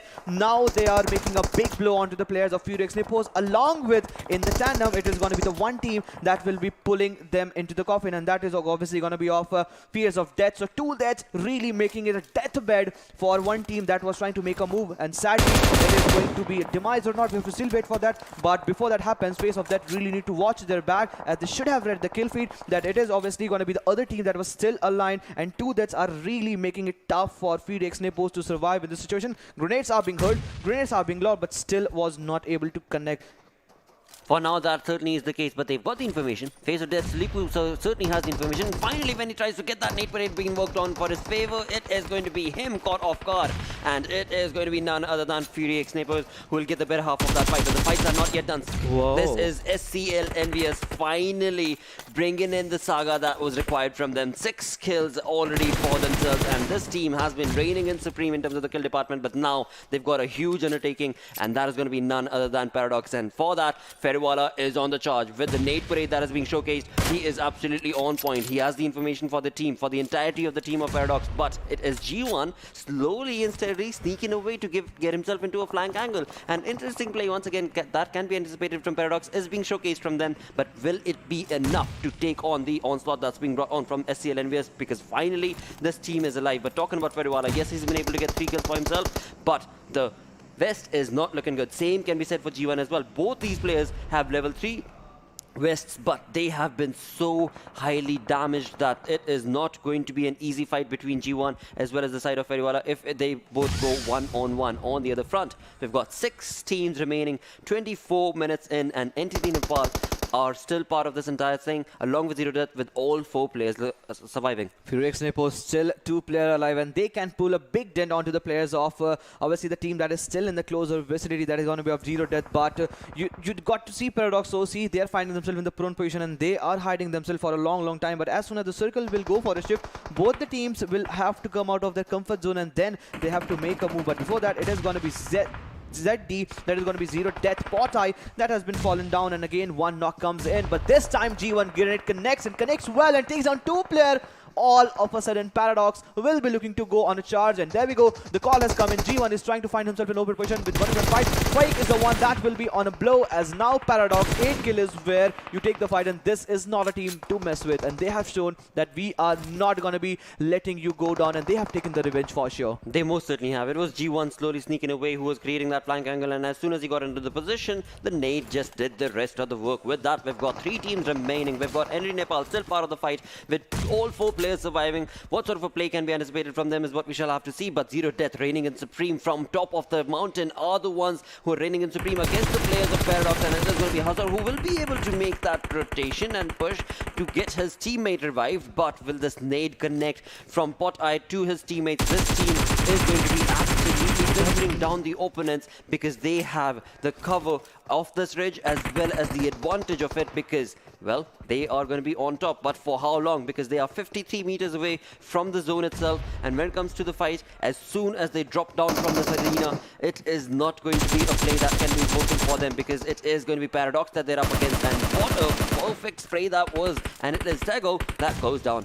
G1 looking completely unstoppable. There was some sort of onslaught that was coming in from the side of ZeroDeath, and now it is going to be again G1. Just the 2 kills out of the total 8, but the amount of influence that he has made in this match, this is just unmatchable for other team. And now Hazard is on a charge along with Quid has gone down, and this 1v1 fight they need to win, and they wins it. He wins it. Hazard wins it in this 1v1 fight, and now it brings down to him on a rampage mode, but he is getting a lot of shots through this smoke, and Team ZeroDeath is pretty much close to where Paradox players are actually pushing. This is the one thick smoke cloud which is blocking the angle, but before that happens, it is going to be one more fight. 1v1 Hazard. This is not the guy you need to mess with, and now it is all down to a 3v2 affair. 3 players from the sides of NTT Nepal, and has also been brought down thanks to that onslaught that's coming from both the players. Talk about Hazard, talk about G1. Both the players are looking gobsmackingly well, and one thing that Paradox has bought themselves for the moment is going to be the time, the important 30 seconds, because the knock has certainly gone into favor of them, and now we'll see that Hazard might have been spotted on, but if he goes down, it will be him that will be taking the charge as Nishant goes down, and it is going to be Mahang and Nasty that will be making a charge onto the players of Paradox. What a play being showcased right here. We've got a 2v2 situation because NEPAL's Nishant has been brought on down, and Paradox's Hazer and G1, they are so on point. Hazer has the entire saga to himself because G1 has been brought down to his knees and eventually being eliminated. It is going to be a perfect undertaking for the side of Nepal to take on this onslaught and bring in a fight and a kill, because this is where the team will be able to get a chicken dinner, and yes, they will. What a play that was. A close affair, but of course they also did have the numbers advantage, and with that, NTT Nepal walking away with the chicken dinner. An amazing feat being showcased from this team. They were slowly working on towards those placement points, but in the final few moments, they walked away with those kills, and again, with the chicken dinner, find themselves on the 8th spot in the overall ranking. 19 points is what they got from this entire fight, and of course the 4 kills along with the 15 points from the chicken dinner. They have a 12,047 damage showcased in this 1247 damage, my apologies, being showcased right there from this team. So a decent affair, decent outing from NTT Nepal, and they find themselves, as I said, on the 8th spot. But when it comes to the MVP, it seems like ought to be Hazard, because the way that dude was finally bringing in that perfect onslaught from the side of play. Yep, he has to be. He was just so good. I mean, we did talk about it during the group stages that he was the man who was leading the kill leaders department again and again, and walked away with what, 32, 34 kills, and now it seems like Paradox's Hazer is showcasing exactly that sort of a play on day number 2. 8 kills, 808 damage. It was not an easy task for them because they were on a constant move. Talk about the circle. The circle was going away from them. It was 3 to 4 shift, and it was one big team that was coming in closer. It was looking too aggressive. It was SCL EnvyUS, but that grenade did it at all damage to themselves, and 8 kill, 808 damage is what Hazer did secure. A several time is also a brilliant one, and him along with G1 was the one that was really working in tandem. This was not the time where Quit did made himself position, because he was the one that was taken away, but before going down, we just saw him getting that quick scope Car 98 shot, and that was so mesmeric to watch. But before that happened, it was again Feriwala from the sides of SCL EnvyUS with the 3 kills, 585 damage, survival time of 22 minutes, 16 seconds, and Smokin again at the 2nd position from the sides of ZeroDeath. So whenever ZeroDeath performs, it is either Smokin or other player that really shines upon. Most certainly. That is so true. That is so true indeed. And as we move on along with this match summary, we do have entities Nasty coming in with the most utilities. Entity Nepal's Nasty coming in with the most utilities, along with the Rogue Nation's Zeus with maximum assist. But Hazer right there with highest kill as well as highest damage. A perfect play being showcased from this team with 13 kills is what this team walked away with, all thanks to Hazer, of course, with 25 points. Or Paradox OCE are finally bringing the playstyle that was anticipated from them. On the other front, Entity Nepal, another team that we were talking about, a team from the second page of the leaderboard, should be able to get a chicken dinner this time around and has been able to do so. Entity Nepal's play, even though it was a very slow playstyle that was showcased from them, but of course that does not matter as long as you walk away with points. And if you walk away with points, you walk away with the opportunity to get yourself on the first page of the leaderboard, and with that, slowly and steadily, you can also move on along with the first position itself. But in all of this, another team to bring up is going to be the side of SCL EnvyUS, a team that was not looking good when it came down to their performance, but have finally brought themselves decent points for themselves from this fight. So it is looking pretty good on the second day. Second game taken care of. We've still got, of course, 2 more games remaining, but boy, this is getting exciting as the games progress on along from one to the next. Indeed, it is going to be, and moving all along, it is going to be the total damage. We'll get to see a big chunk of damage, a huge skyscrapers onto the name of Paradox. 2,253 is what they did secure, and then we got to see a lot of team talk about ZeroDeath, 1,307 damage, FOD, that is going to be Fears of Death, 1,079. So a lot of team, at least 5 to 6 teams have actually crossed the 1,000 mark, and some teams were really approaching to get that 900 800 mark. We talk about RF Official. This was also a team that really made it difficult for the players to survive in the lobby because 815 damage, 4 kill. That gameplay has been consistent. The total point that they are taking from the last 2 matches has been consistent whatsoever. But we are talking about comeback. It was certainly a game for NTT Nepal as they were pretty much in the closer vicinity. Just the 4 kills, but 1,247 damage. They just took the 2 fight. We talked about Ixcel making a rotation. It was them that got pinned down, and the last match in the last part itself where we got to see them pinning down the players of Paradox OCE, and that was the only reason. But at the end of the day, it's a chicken is a chicken, and that will result you the important 15 points and 4 kills, making a total 19. And now they are finding themselves in a good position. But still, Team Zero, that they have been consistent throughout. We talked about consistency of RF Official. They have been consistent throughout, finding themselves still at the #1 and #2, and now a big leap from 6 to 7. Paradox are rising from ashes. Oh yes they are. Oh yes they most certainly are, and they are not yet done. Without a chicken dinner, this team is not yet done. They need to get that chicken dinner is what they're going to be working for. But of course, when it comes to the kill department, they found their league. They found their league, and it is working in their favor because they've got the highest kill as of now, as we can clearly see with the 40 kills for themselves with just 28 placement points. So a kill-hungry team is what Paradox has always been, and that is what they will be working towards as we move on to the next page of this overall ranking. Post-match number 6, where we still do have 2 games remaining for the day, we have SCL EnvyUS moving themselves along from the 16th to the 15th position. They've got a long way to go, yes, but this this play style that was showcased from this team in this match of Miramar, this has worked in this team's favor. But of course the journey is a long one because they're only on the 15th spot and they need to be bringing their gameplay higher and higher. On the other front, talk about going higher, Illuminate crew have seemed to have fallen down and down and down when it comes to day number 2. Indeed, it is going to be the best part for today's gameplay. It has been that every team, we talk about Fear 10, I mean, this is one team that is with 17 kills on to the second half of the chart. I mean, just less than some of the teams that is still on the first half of the chart. And the best part of it, I mean, SCL EnvyUS, we just saw them on to the 15, 14 and 16 rank, and now they are getting a lot of points. We talk about Fear 10, they are also taking a lot of points. Ixcel also had that good rotation, but somewhere down the line, 4 Godawari fighters, I mean, they have lost the track from first to fourth. They have seen themselves getting that downward leap, and as soon as they need to find themselves away from this position. If not, it is going to be Paradox, it is going to be Rogue Nation, it is going to be other team that is on the first, second, third position eyeing for that spot. They won't be sparing any sort of objective away. So true indeed that is. But of course, as the day progresses on along, we've got 2 games done. We are going to be moving in with the 3rd game that will be played on Sanhok. But before we do so, it is time to take that short break. We're going to be right back. Do stick around.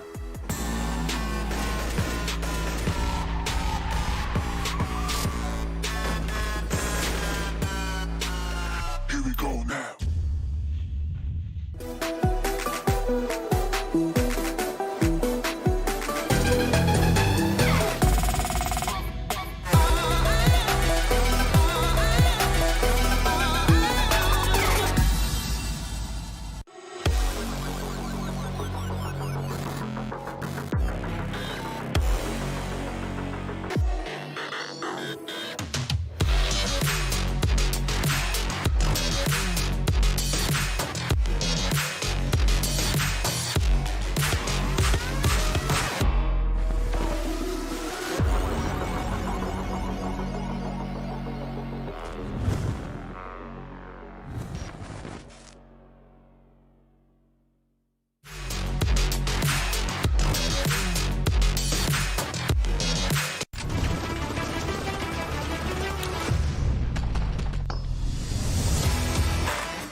Hello and welcome once again to PUBG Mobile Club Open PMCO. This is 2021 Wildcard Region where things are off to an incredible start. Day 1 was sensational. Day 2 is turning into a completely different affair. We've got 2 games done, 2 games still remain, and now it is going to be time to jump into Sanhok, where again I'm hoping the playstyle that was showcased from the side of SCL EnvyUS in the previous game will be bringing in that momentous play and will slowly and steadily be rising from that second page to the first. On the other front, it is Paradox OCE who have showcased a perfectly kill-hungry gameplay in the previous game, and thus they have found themselves on the third spot on the overall ranking. So a GG play being showcased from Paradox as well. And talking about SCL EnvyUS right off the bat, they've got a 3-man army jumping into this game. So not the kind of playstyle that was anticipated.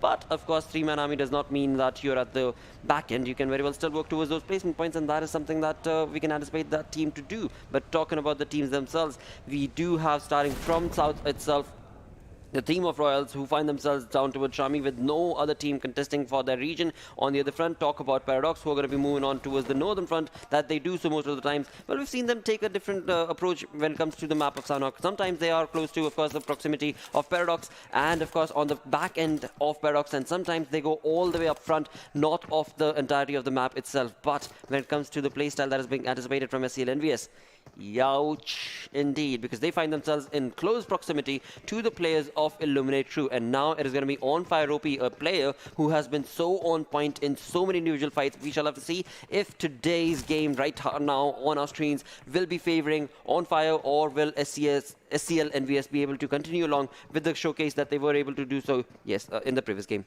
Ferivala is certainly not there from the sides of SCL EnvyUS. We've got to see all the 3 players are still there. It is going to be Faik, it is going to be Ahnaf, it is going to be Shafi from that side. But this is going to be enough for them because they are on a heat against the players of Illuminate Crew. With other players being separated, it is going to be On Fire, the team, and the player that really was on fire in the last game itself from the sides of Miramar. But for the moment, it is going to be from different angles where Illuminate Crew can try to engulf. But On Fire is just holding himself in the same position for a long time. There is a level 2 1 West, but still it is being equipped on his body. But as soon as he gives all those sound cues, it seems that he is getting the back. But as soon as he gives the sound cues, all of a sudden SCL EnvyUS players have just pounced upon them as if they just wanted to bring that one knock. And there we go, the fight is still on with On Fire getting away from all this position. It is going to be a big dent onto the player of SCL. Well, it is certainly On Fire who was able to draw the attention of SCL EnvyUS, because if we look onto the mini-map, there is a flank angle that the team of Illuminate Crew had created, and just a funnel is what was waiting for SCL EnvyUS as soon as they dropped into the arena, and a 3-man squad in just a matter of seconds has been brought down to a 1-man army. And that is not going to be the way that SCL EnvyUS's player were anticipating this fight to turn out to be, and he is so very quiet. He's almost like paused in that situation because he did not anticipate that fight to go down that quickly against his entire team. And in doing so, it is Illuminate Crew who are absolutely reigning in supreme. Yes, they have damaged a lot of their health, but of course when it comes down to the kill department, they are looking hungry and are certainly going to be absolutely obliterating the competition. And it is going to be,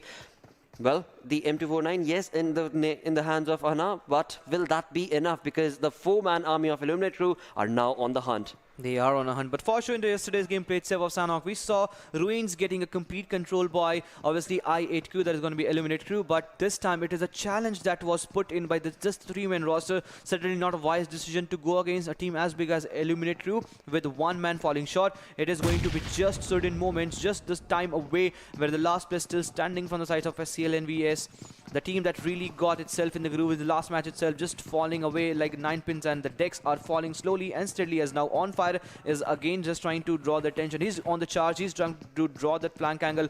4-player onto this last single pair, not going to be an easy affair, but still he has that M249, but he has just that 38 bullet. That means he doesn't have even enough of ammo to actually get the things reloaded and trying to take the fight. M249, I mean, this is a gun that really allows you with that fire rate and the damage burst that brings in. You can take the players down, but 1v4, I mean, that is certainly going to be a tough call to take as soon as all the players will be chiming upon. But I like the approach from the sides of Illuminate Crew, since they already have eliminated 2 players from the sides of SCL EnvyUS. Still, they are not over aggressing. They are checking each and every angle. They are making sure that no of our players gets eliminated while trying to take the last player down. And now they have got those footsteps. 38 bullets, got less for the moment. Now it is going to be 24, and slowly and steadily that 24 before it gets to 0, he will be taken down for for sure. And the first team to, before even the clock reaches to 5 minutes of the mark, has been eliminated, and that is obviously going to be of SCL EnvyUS.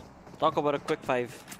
Well, SCL EnvyUS, they tried is what we can say, but they faltered because again they had a 3-man army. I was talking about hopefully them working towards those placement points, but this time around it was of course Illuminate crew who ended up getting the better half of that fight. Moving on towards another part of the map altogether, we have of course Rogue Nation on our screens, and Rogue Nation seem to have found a team in a close proximity against them, and that is going to be none other than Fear 10. Now Fear 10 is a team that is also on the second page, need to do a lot better, but Rogue Nation, when it comes down to the positioning that they find themselves in this entire vicinity, are looking pretty strong. They've got those flank angles, they've got the information, and the entire team of Rogue Nation is completely flanking the compounds. But on the other front, talking about Fear 10, well, they are absolutely in a compound safety as well. But for now, it is of course the nade parade that is being showcased from the side of Rogue Nations. For now, it is not certainly reaching Hades from the side of Fear 10, but it's only a matter of time, because Zeus on the upper tangent is certainly going to be creating that wonderful opportunity to be able to retaliate and confirm a kill for themselves. But will that be allowed from the side of Fear 10? Because that team is being quiet. That team is not moving around. That team is not giving away information. They are holding that compound steady and in control for themselves. They are waiting for, of course, the side of Rogue Nation to make a mistake, to try and over-aggress. And when they do so is perhaps when Fear 10 will be able to make that push against this team, or maybe retaliate if not push against this domination from the side of Rogue Nation that is being showcased. As of now, again, it is a little bit of a stalemate situation because the teams are just trying to work on to get the information against each other. But you have to admit, Fear 10, they are a little penciled down, because Rogue Nation, as is clearly being showcased in the minimap, are reigning in supreme. On the other front, it is going to be the side of FN who were able to bring on and onslaught against the players of Illuminate crew from the looks of it. So not the kind of play that Illuminate crew anticipated. They were getting the perfect part of that initial fight in the first 5 minutes itself against the players of SCL EnvyUS, but as soon as they left the area of ruins, it seems the team has been pincered a little bit. Indeed, it is going to be the case, but now Onyx falls down as fragger number 1 from the sides of Fear 10 has brought the first knock, and at this moment he needs the revival for sure. But is it the players that are still in the closer vicinity? By the looks of it, it seems the players are still alive, as the Zeus we just got to see, he was just trying to get that things done, but Hitman is going to be the one. But as soon as C47 is pretty much close to the small little hut, it is going to be Hades that is still holding that flank angle for sure, and he is the snake that will bite with the huge force if just find himself in the open. But Zeus, with that big rock that we were just mentioning a moment ago, he is gathering a lot of information with the players on a charge. It seemed that they will just do one small rookie mistake, and before that happens, it is going to be fragger number 1 that brought the first knock, the first dent onto the players of Rogue Nation, eventually falls down, and a huge amount of time has been bite from both the teams. But they need to make sure that it's going to be Entity Nepal that is also coming slowly and steadily in the same vicinity, with Headers just trying to hurl down the grenades on this small little hut. It seems that his location, C4's location, has been actually revealed, but he was wise enough to get himself regrouped to different directions, and now the fight is on. The fight is on as now Zeus goes down, and that can be a big dent as now fragger number 1. And we talk about the fraggers, that we talk about 17 kill. I mean, we talk about the kill department. It's where Fear 10 heavily relies upon, and this is not the one team you mess with. Either they go all YOLO or they perish. This time it is going to be Rogue Nation that have been pulled down to the knees, as now Onyx is being hunted down as all two players are coming in slowly and steadily. But a different tangent, it is going to be non-officials that is pinning down the players of the Legends as Carl goes down. But talking about this fight, I mean, the Fear 10, what a fight they are taking. If the Headers go down, it's still a chance for them to getting completely eliminated. Rogue Nation, the last player, is still alive. Hitman is just trying anyhow to bring at least one knock, but now he doesn't have any other option rather than to run for his life. Exactly, he has to fall back. He has to fall back. There's no two ways about it. We're 9 minutes into the game itself, and in doing so, we do find ourselves in this a little bit of a tricky affair for the side of Rogue Nation. But on the other front of the map altogether, it was the Legends who were taking on a fight against the players of FOD, and on the other front, when it came down to the players of, well, FOD in themselves, they did try and pincer down the players of the Legends, but it was not allowed to do so because it was Royal Officials who got the better half of that fight. And again, when the team of the Legends made a rotation, Royal Officials caught them off guard and were able to confirm a kill for themselves. Thus remaining, the players for the side of Legends are going to be 3. Same for the side of Face of Death. On the other front, Entity Nepal. They were so very close in the proximity from the looks of it when it came down to the fight that we were just witnessing. But of course, they did not participate in that for now. They have been able to get that one kill confirmed, 1 point confirmed for them. But this is only 10 minutes into the game with the second airdrop being dropped with the AUG along with the level 3 kit. It is going to be so many teams in the proximity, and from that we can clearly see that there is a yellow dot right next to this drop, and that team can be the one who can get the gifts from the airdrop. But for now, as we move on again to the team of Entity Nepal, a team that did get a decent playstyle working for themselves, but they need to be working that much more better in terms of course, they find themselves on a decent position, but will they be able to bring in that sort of a consistent play? That is going to be so much more important for them to be able to stay on the top, into the top 5 to the top 8 position, and that is easier said than done when you've got the likes of course, Illuminate, when you've got the likes of Paradox, and of course, so many other teams who are doing so very good in this entire lobby. We've of course still got 15 teams remaining, as SCL was the first to get eliminated thanks to Illuminate Crew's perfectly aggressive stance that they were able to create against that team. And for now, it is going to be the teams who are just slowly getting themselves basically set up in this map and are going to be finding themselves in the decent placement in the circle, in the zone's comfort. For now, it is looking pretty neat for so many of these teams. But talking about the map itself, we shall see what sort of rotations are being made when it comes to the phase, when it comes to the zone. Exactly. Talking about zone, talking about rotation, we still haven't seen the sort of circles where it actually formed out. So I would love to see where the circle is actually dominating. But talking about dominance, it is going to be Fury x Nepoz, pretty much close to where Ixcel's Kayak is present there in the same position at the same moment. He can be pulled down at any point, and the banter is still going on. We saw those sort of banter that happened in the game of Erangel itself, and now it doesn't stop, as now Trix is pretty much close to where Kayak is coming in, and in this situation he can do 1v2, has taken already 2 players down, with MVP going down. It is the moment where he will be finished off, where he just finds himself behind that small, not a little, but it's a massive one, and that has eventually helped him get the shield. And now Felix Nepoz must be looking to get hunt down the 2 rest of the players, and that might be a sad demise for them. But as soon as it happens, it is going to be them that might be getting on the flank angle, as all the 4 players are pretty much aware of the surroundings, and they are controlling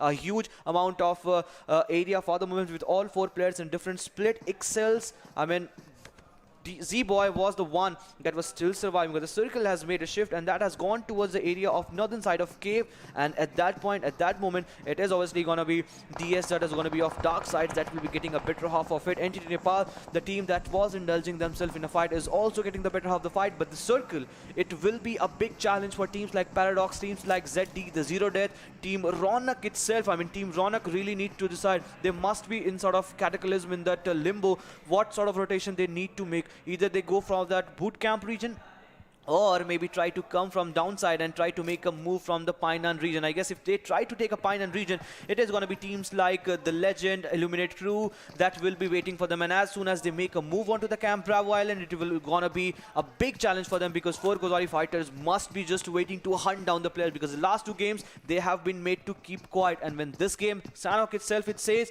4 players are still alive and they are looking up to take a charge. All the 4 players in different split, they are just waiting for the one moment where they start exploding. Absolutely. For now, there are so many teams in this small little area when it comes to the zone itself. This is not going to be an easy fight for so many of these teams, because after all, when it comes to the playstyle that is being showcased on the, especially on the map of Sanhok, there will be third parties, there will be a lot of contestations, and that is what I am waiting for, because we are in the 3rd phase itself as of now, and the teams that are 15 of them remaining is not going to be an easy task for these teams to try and take on the onslaught and take on those kills for themselves. As of now, we did see ZeroDeath team making rotation from the eastern front, and on the other tangent, when it comes down to the side of the western front, we were looking at, of course, Illuminate Crew and the likes, who are going to be completely pinching down that position and the edge of the zone itself. And talking about the edge, Fury x Nepoz also find themselves on the edge, and in that to win, it is going to be Entity Nepal who are taking a fight for themselves. Entity Nepal have been able to get a knock confirmed onto their opponent, but a kill has not been given away. On the other front, the Fear 10 team, a team that has been reigning in supreme with the 2 kills that they've showcased already, are going to be trying to again just slowly but surely trying to get all of these informations for themselves. And there we go, finally it is going to be Mahang who is going to be able to confirm that kill for himself, and Entity Nepal sitting at 2 kills for themselves are going to be pretty neat for now, and they are yet not done, because it is ZeroDeath that they are up against, and ZeroDeath are not looking good because they have lost 2 of their players already, and Entity Nepal is still not done. They are still not done. They are just hunting down the player, trying to get more and more kills, as 3 is what the number still stands for the moment. And 1v1 is just looking ferocious at the moment with the help of that M46X. He's just trying to scout down the players, but he is not going to be getting any sort of success because from the backhand side, no other players are coming in. But rather, if they try to have a different sort of vision onto the right-hand side, there was one team alive, and that was of Team ZeroDeath. And we might expect the fight going on between Team ZeroDeath and obviously between Entity Nepal. But for the moment, Query, the rock blocks are actually helping them, the Fear 10 players, to take a shelter off. But as soon as the circle will go for a shift, this is also going to be a team that need to make a move. But for the moment, they really don't need to make a move because 2-2 player, they are in a split, and 2 players closer to where Willard is. It is going to be obviously 1 player that is still alive in the situation, and a 2-2 split is which is the Fear 10 is playing for the moment with Entity Nepal pretty much close to where ZeroDeath is playing. 2-2 split is also there with Mahang completely away from where Entity Nepal's players are actually positioned, and they're just waiting for a shift. A shift is there.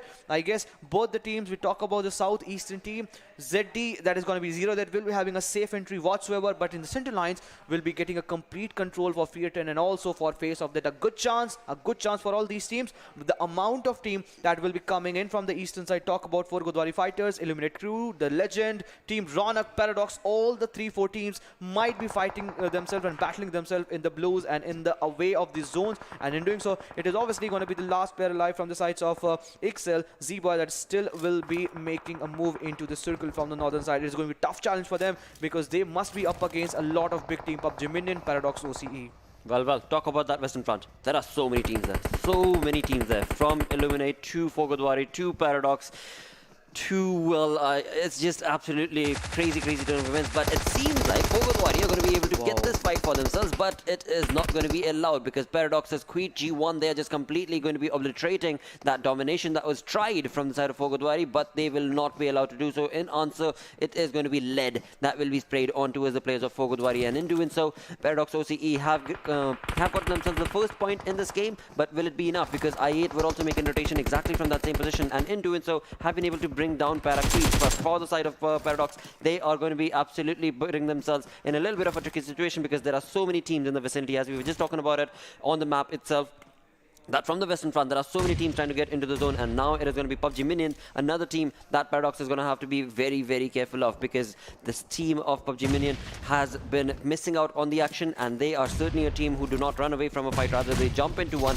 and in doing so, it is going to be Paradox who need to be very careful. But Hazer, being on point with just 20% of his HP remaining, was able to pincer down PUBG Minion's player, and of course was able to get the kill confirmed for himself as well. In doing so, these teams are absolutely pincering each other down before they get into the zone's comfort itself. The Legends chiming in against the players of I8 as well. An amazing turn of events where 4 teams are going up against each other, and this is where things can go very wrong for any of them. I love the way the players and from different teams are just separating and distancing them away from Paradox. It was again some teams that were really looking ferocious. Now Illuminate Crew is nowhere in the vicinity because they know it is going to be Paradox. They don't need to mess with. But as soon as PUBG Minion are trying to make a move into the circle, because obviously from the backhand side, 4 Godwaris are just pressing them down. It is not going to be an easy task for them to survive against the odds that Paradox OCE brings in with Hazer on the charge. It is going to be an important task for them to take them down, as now Falls is finding himself in the smoke cloud, and right flank is where G1 and Hazer is going in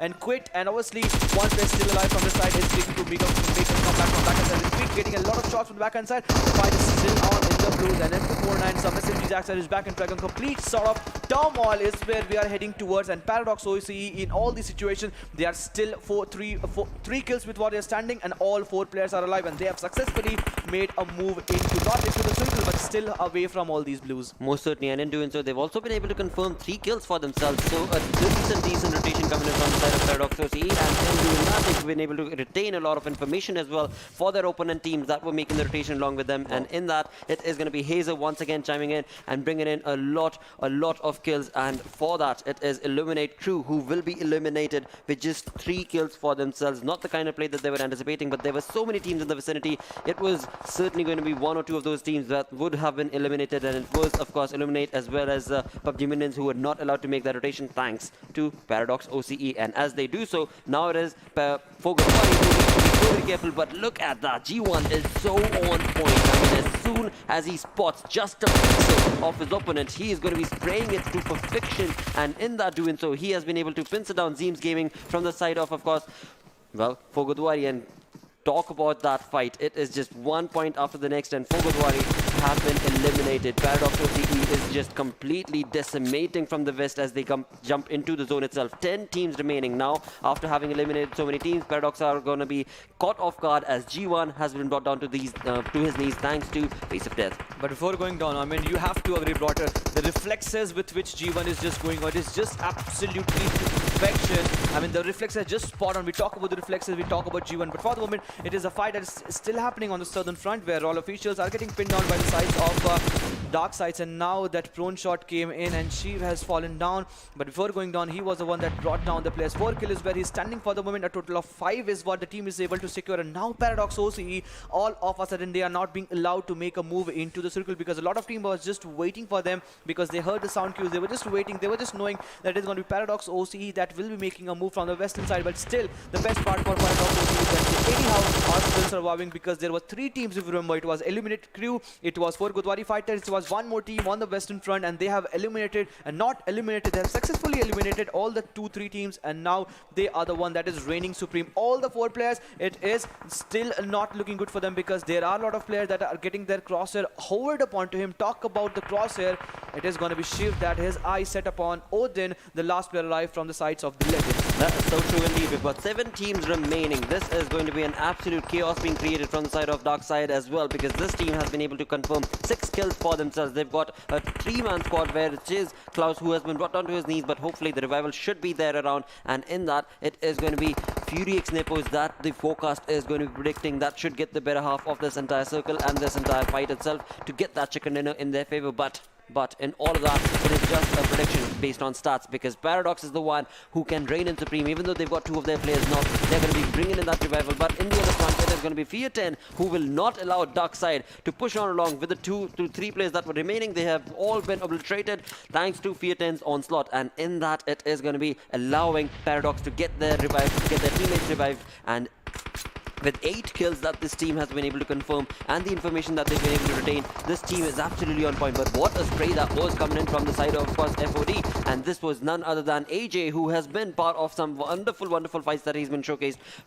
against the players of FOD, from the side of FOD indeed, and it is going to be AJ who was able to bring down and pincer down the rotation and the movement from Paradox. But right now, it is 5 teams remaining where Face of Death are trying to reign in supreme against the players of Fury X Nepoz that the prediction was forecasting. But of course, for now, Fury X Nepoz will try and get the fight working for them, but as they do so without the smoke's cover, sadly, as the smoke dissipated, Paradox were able to get the better half of that entire circle, and they were the ones who reigned in supreme against Fear 10 as well as Fury X Nepoz. And now the focus most certainly is going to be favoring Paradox, as we've got 4 teams remaining. Paradox with all 4 players surviving 11 kills is what this team has. There is nothing stopping Paradox OC this match, and they are the favorites for the moment, as all the 4 players were still alive, still standing, as now Wiz goes down, but they need a revival. But before that happens, it is going to be Quid that is charging upon to the players of Fears of Death. All 4 players are alive also from the side of Fears of Death, and if they need to get hold onto them, they really need to have some X Factor. And there we go, the X Factor is there, as now G1 with attempt to 4-9, 1 drop shot takes in charge and brings 1 more knock. This guy is just humongously well in all these fights. Take 1v3 situation. There we go. Quid on a charge, on a rampage mode. 6 kills already on his name. A total of 15 kill is what the team has been able to secure in this game of Sanhok. This is no joke. This is no stopping. This is rising from the ash. We talk about Paradox OC comeback. This is where they are shining upon, and all the 4 players alive. This is not looking good, obviously, from the side of AJ. But what going on? He made sure that he will be taking 1 player at least down, as now Paradox OC are sensing the chicken. Hazer will be finished off. Before that happens, it is going to be him falling down, and a high fragging game, obviously, for Paradox OC. They tried to make a comeback in the last game itself. It was 11 to 12 kills in the last game itself, but not one chicken. But once they stepped into the tropical rainforest of Sanhok, 15 kills is what they were able to secure, 2,600 damage, and right off the court, they have stepped onto the first rank. With 30 points in this game, what a phenomenal turn of events for Paradox OCE. We were talking about this team yesterday. Where is the action missing? Where is the aggression that has been showcased from this team missing? Well, here it is. Yesterday they were just trying to understand the lobby. They were just trying to understand what the opponents are up to when it comes to the regional finals. They worked on every single map, and now they've done that perfectly as they have been reigning in Supreme. And in doing so, in just 2 games, they have been completely bringing themselves from this Miramar map onto the Sanhok map, got themselves on the overall ranking first position, and they're still not yet done, because this team, we do know they're a kill-hungry team, and that is what they have been able to showcase. And we were talking about it in the previous game.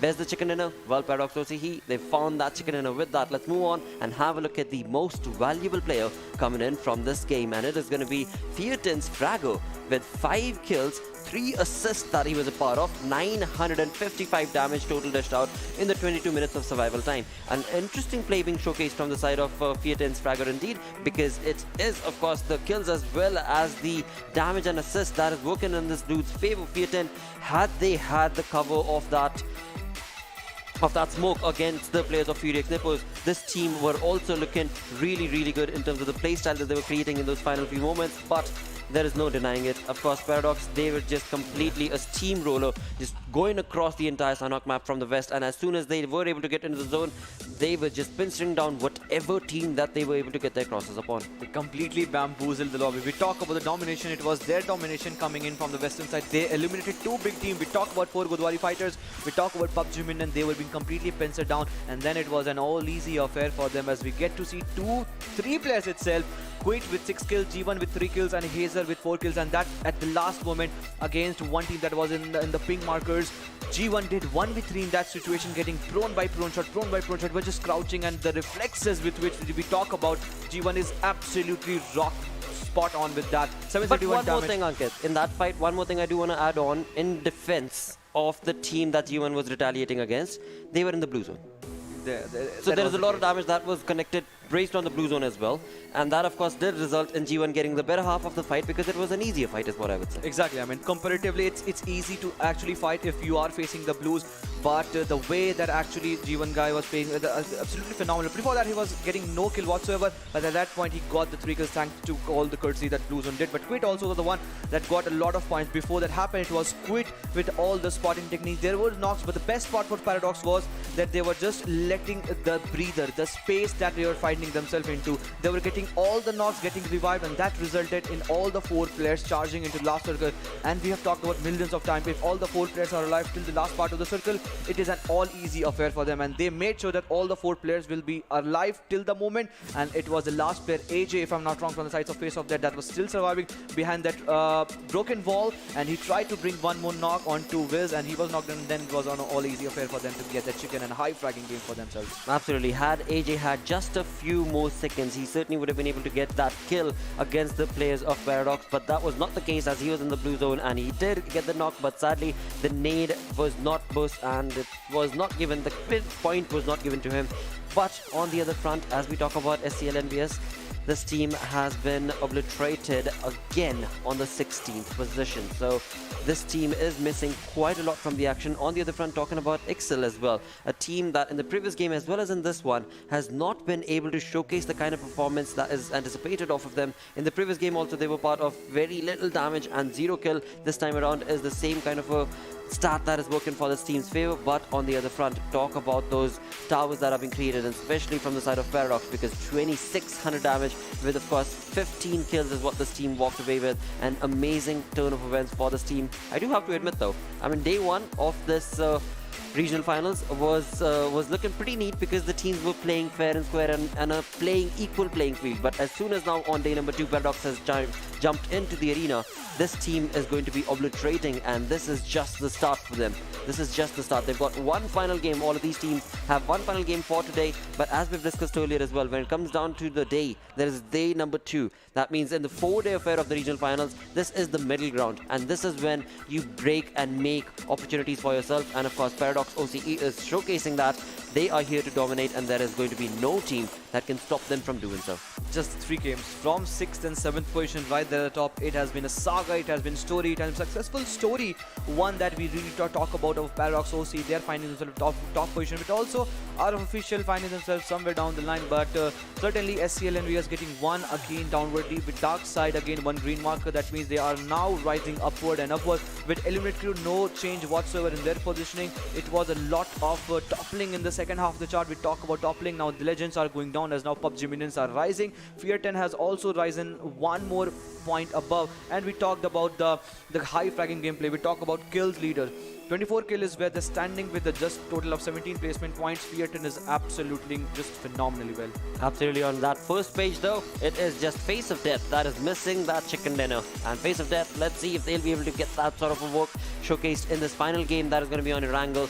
But that is the only opportunity that for the day will be given to these teams, because after all, in total these teams are going to be playing 16 games, yes, but for now we have had an interesting day number 2 where Paradox has completely pushed on to completely decimate the entirety of the lobby, and in doing so find themselves on the top position with almost getting that 3-digit marker in the total points. With all of that taken care of, we've got, like I said, one more game remaining. But before we jump into Erangel, it is time to go on that short little break. We'll be right back.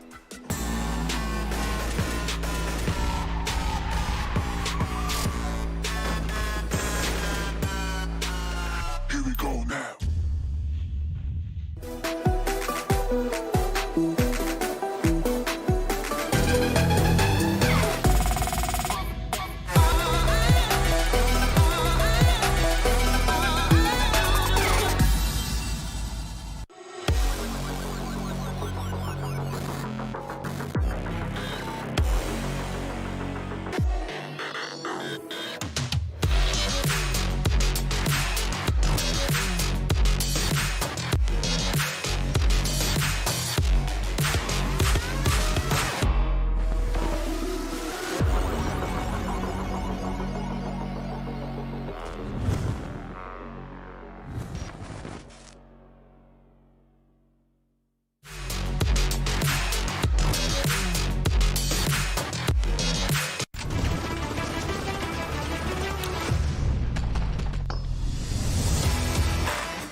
Hello and welcome to PUBG Mobile Club Open. Of course, the wildcard region is where we are at. We've got day number 2, 3 games taken care of, where of course when it comes down to the entirety of the saga, let's move on with the schedule and showcase what sort of a performance have we been a part of. We did see Fury X Nepoz take that first chicken dinner on Erangel. Well, steal pretty much is what I would say, that first chicken dinner. But on that other front, we did see Miramar going in favor of NEPAL, and then finally it was Paradox OCE that moved on and towards that entire perfect Sanhok. And now, once again, to close the day off, we're going to be moving on to Erangel, and this time around, again, it is going to be a conversation for Paradox OCE to answer to the lobby. Are they going to be taking this by the reins? Because that is what this team does. Every single time they get the opportunity, they wait and then they retaliate as soon as we move on down towards the 4th and 5th zone.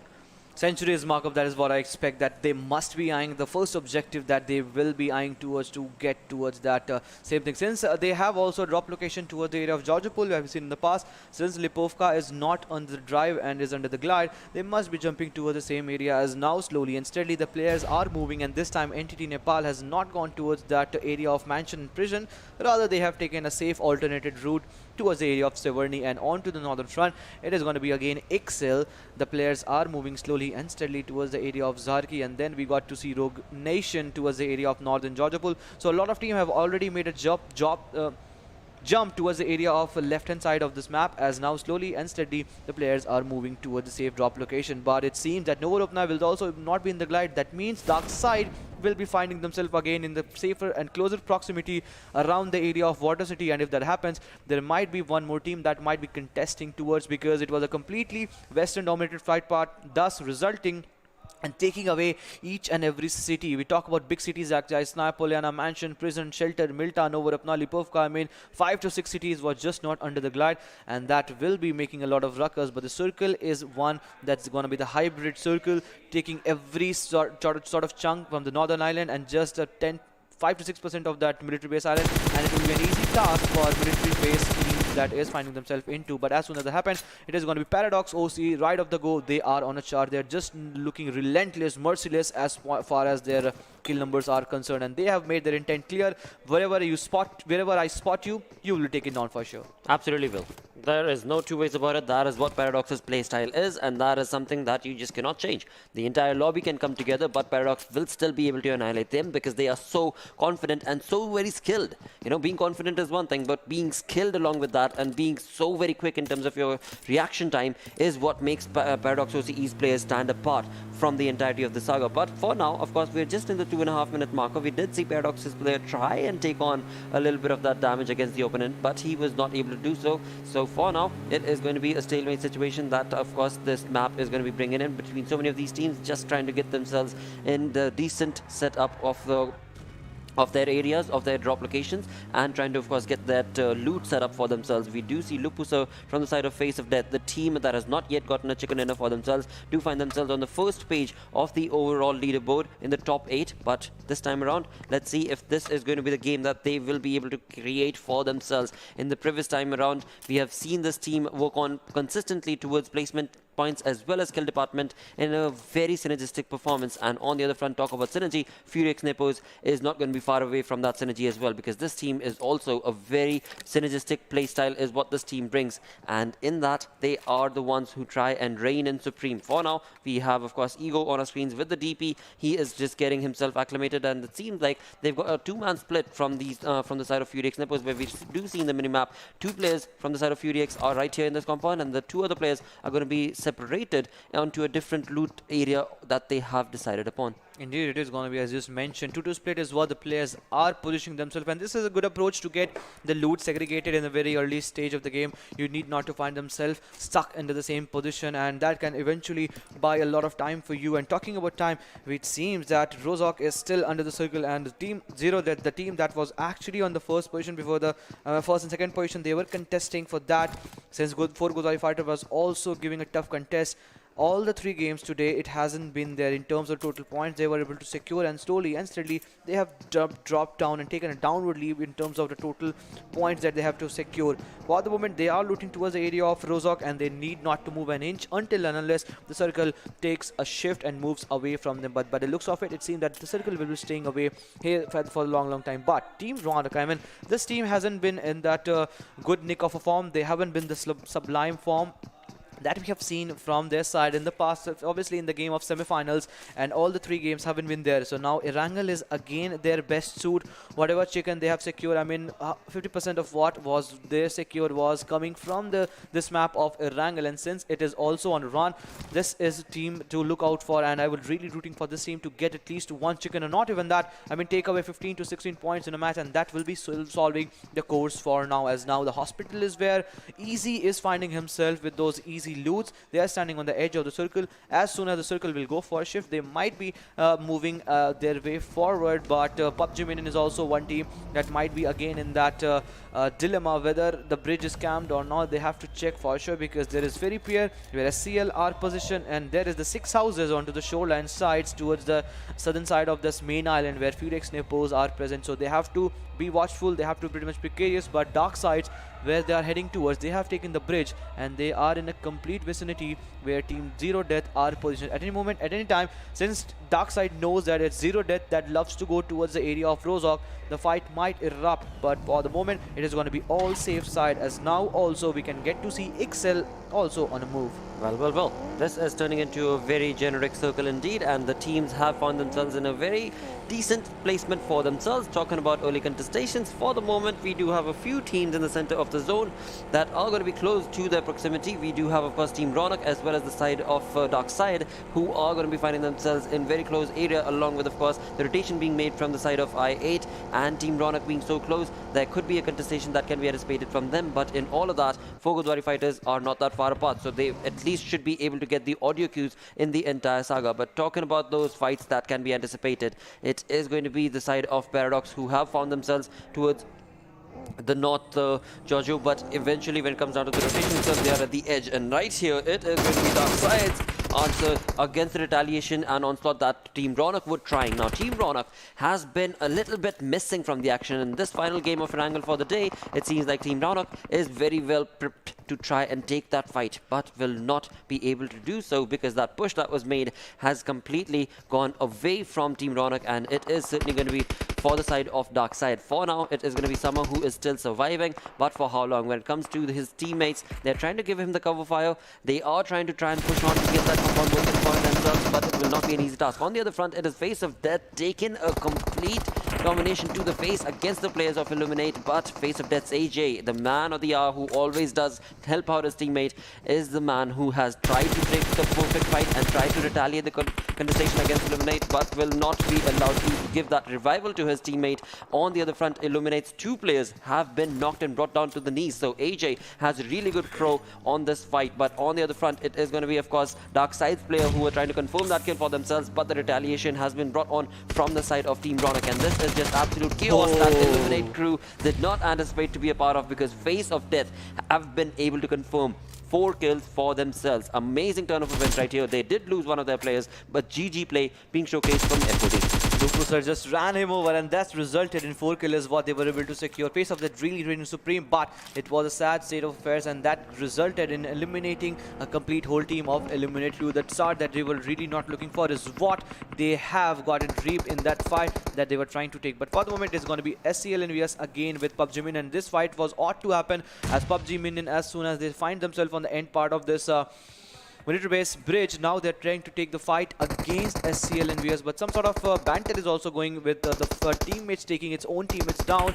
and all the 4 players are charging upon to the players of SCL EnvyUS. Not a good side to be at, but certainly the compound must be favoring the sides of SCL EnvyUS if they play their cards well. But since one player has been knocked off, Hanaf is pretty much away from all this situation. It is going to the numbers advantage that will be favoring the sides of SCL EnvyUS, with Feriwala and Faik on the top, and Shafi holding the right hand side. The grenade was pretty much close towards them, and that will be bringing that one knock thanks to that flank angle that was created from the sides of Smith OP, and he is that overpowered player that is really playing it precariously, but falls. He just chose the back at the right moment at the very wrong point, and Feriwala won't be shying away to pick a big bull dent onto his face, and that will result 1 more kill, 1 more knock that has been secured with Ahnaf bleeding off. It is going to be just a 2-player taking on a fight with 3 players on the side of PUBG Minion, with Fike still holding its angle. It is going to be PUBG Minion that are just being invited to go in for a charge. Well, what a play this has been showcased from the side of PUBG Minion indeed, and as they do so, it is going to be SCL EnvyUS who have caught themselves in a bit of a precarious situation once again, because SCL EnvyUS, well, they are trying every single game, they are trying, but they are just not being allowed, and that is something that is not working in this team's favor. SCL EnvyUS this time around have been not brought on down against the players of PUBG Minions, but certainly there was a little bit of contestation from the other side as well, and in doing so, PUBG Minions have been able to just completely pincer down the positioning of the side of SCL EnvyUS, and in doing so, they will be eliminating the side and will be getting 4 points for themselves. They did lose one of the players. They did get 1 point given away to SCL EnvyUS, and that is the only point that SCL EnvyUS will walk away and out of this lobby from. With that, this team of PUBG Minions, they find themselves almost 1,500 meters away from the zone, and as we can clearly see in the minimap, well, the blue zone is certainly pushing on for them. And Furex Nepoz, we also got to see along the areas of 6 houses, so they must have heard because the fight erupted way before. I mean, this fight lasted long for last 3 minutes, and I guess Furex Nepoz must have been waiting. As soon as all these teams try to make a move into the circle from the western side, they might be just finding themselves in their position, but that will be a long story to tell about, the long story to see at what sort of thing that can happen. But Darksyde is now aligned with one team, and this fight is also getting elongated as now Team Ronak has bring 1 knock and 1 finish onto the players of Darksyde, and Ghost has been eliminated, and that brings down to all the 3 players versus the 3 players from both the teams from Team Ronak. And certainly Team Ronak, I'm surprised to see 1 player was knocked down. Easy was the one, but fortunately he has been revived. Absolutely has been for the moment, and as the game progresses on along, it is looking pretty neat for the side of this final game, because this is going to be a saga for Paradox once again. Look at the play that is being showcased from this side. They are, of course, at the initial part of the game as well, they were looking pretty neat as the zone that they were in and the more rotation that they had made. Well, there wasn't a lot of rotation that was required from them because the zone was just favoring them. The edge was favoring them, and in doing so, this time around, once again, they find themselves in the perfect placement of the entirety of the fight, and in doing so, it is just a matter of time before the fights are going to get converted into a lot of points for Paradox. But as the journey continues on, we push on back towards the side of Team Ronak, and this team is going to have to try and get this fight for themselves as they take on the players of Darksyde. Not an easy fight, but it is certainly going to be one that they are going to have to be a part of, because this team also does need those points. This team has been missing from the action for the day, but not for long from the looks of it, because the way that they are retaliating and pushing on along, it is looking like a perfect flank angle that this team has been creating against the players of Darksyde, and Darksyde is pretty much pinned. But for now, it is going to be Darksyde's perfect approach as well, because the compound that they're in, well, it is their safety net. As soon as they try and move away from there, that is when things can be troublesome for Darksyde. But for now, it is going to be Team Ronak trying their every best to try and just pincer down the positioning of Darksyde and not allow them to walk away from this entire fight. It's a strategic one rather than being an aggressive one, because the players are just not pushing. It was easy from the right hand side that was creating the flank, and Ecoholic, he's holding this 3-storied building, and he is finding himself at the terrace of it and just not over-aggressing, getting all the information being passed. But one thing is for sure, that they know that Darksyde has been completely cornered in that one edge of that compound, and as soon as the circle has went for a shift, I can see the players are on a move and they are on a run, because they need to make a move into the circle. But talking about the run, there is going to be Furex Nepoz that won't be facing any sort of rudimentaries, any sort of impediments, those roadblocks, as they will be getting themselves into the better half of the circle from the eastern side, and they will be taking the bridge, I guess, from the Yasnaya Poliana, and they might be finding themselves. But the circle, the ruckus, the turmoil that we get to see on the eastern half of the circle, we have Royals, we have Paradox, OCE, we have PUBG Minion, we have a lot of teams that are trying to make a move. We have Ixcel also that were trying to make a move from the northeastern side, and then we have this elongated vibe that is still on. And now there we go, Summer brings that 1 knock, and now it seems that the silence has exploded with that 1 knock. Easy holding that back angle. It is going to be just a matter of a second when all the 4 players will be charging in and will be taking care of all the rest of the 2 players alive. Absolutely will be, and in doing that, it is going to be Team Ronak that will be reigning in supreme. 1 kill after the other. They are going to be without a sliver of damage taken onto them, bringing down the players of Darksyde. And of course, there is just that 1 final player remaining. Summer has been brought onto his knees, but not too long till after all his teammates are right there to give him the cover. But what a play being showcased from the side of Darksyde. He has been absolutely pincering down players. From Ronak to Summer, 2 players were brought down, but of course, he was the one-man army against the 4 players of Team Ronak who will now get the points for themselves. But they better be hurrying up, because the blue zone has caught up to them, and now they do need to be making that rotation. As soon as that revival is confirmed, they are going to be getting themselves the loot that they are going to be getting from the from the opponent team that they killed, and now it is time for them to make a run to get into the zone itself. And talking about the zone, we are, of course, as Ankit was mentioning, from the eastern front, looking at the side of FURIX Nepoz, who are going to be absolutely out in the open with no contestation whatsoever at all around in the region, looking really, really good. But it is the western front that is going to be ranging from so many fights with so many individual players. Rogue Nation trying to make that rotation for themselves, and it is going to be none other than four Godawari fighters who have been able to take a lot of damage against the rotation coming in from Rogue Nation, but will not be able to get that kill confirmed. Zeus right here, moving on along with an exploded... Wow, okay, that was an interesting play that was showcased from the player from Rogue Nation. That was Zeus indeed, losing his life to that blown up vehicle. But it is certainly going to be not the case for Godawari, because this team is now slowly but surely going to be hunkering on towards the players and eventually will be trying to get those kills confirmed for themselves. Nade Parade being showcased from the side of Godawari is certainly going to be retaliating in a lot of knocks, but now they are going to be trying to work on towards those kills, and those kills is what this team needs, because this team is being absolutely perfect in terms of the playstyle that they've been showcasing. And it is once again Zeems Gaming from the side of this team who brings themselves up onto the pedestal on the other front. PUBG Minion seem to have taken on another front towards the players of Paradox, and have actually been able to give a knock to the players of Paradox as well. An interesting play being showcased from the side of PUBG Minion, but they better be careful because they need to get into the zone. And on the other front, when you talk about Paradox, OCE, they are at the edge of the zone and are going to be moving into the comfort of the zone itself. So a pretty decent outing for the side of Paradox, but PUBG Minion, as they've taken that retaliation against the players of Paradox, have given away the information, and now with the rotation that they're going to be making, they best be careful, because Paradox, we do know that they hold on to a grudge, they do hold on to a rivalry, and they always come back around to take that revenge. G1 is still there. The rest of the three players we talk about, Viz, we talk about Quit and Hazer, they have moved into central answer circle, where G1 is still there on the edge of the circle, just waiting for the one last chance to grab the spot and get the kill secured for themselves, because they are looking pretty much ferocious as this moment is now for Godawari fighters, getting the all loots acclimated and distributed among them. They are on a run, they are on a charge and try to make a move into the central line of the circle, but this is not going to be an easy task for them.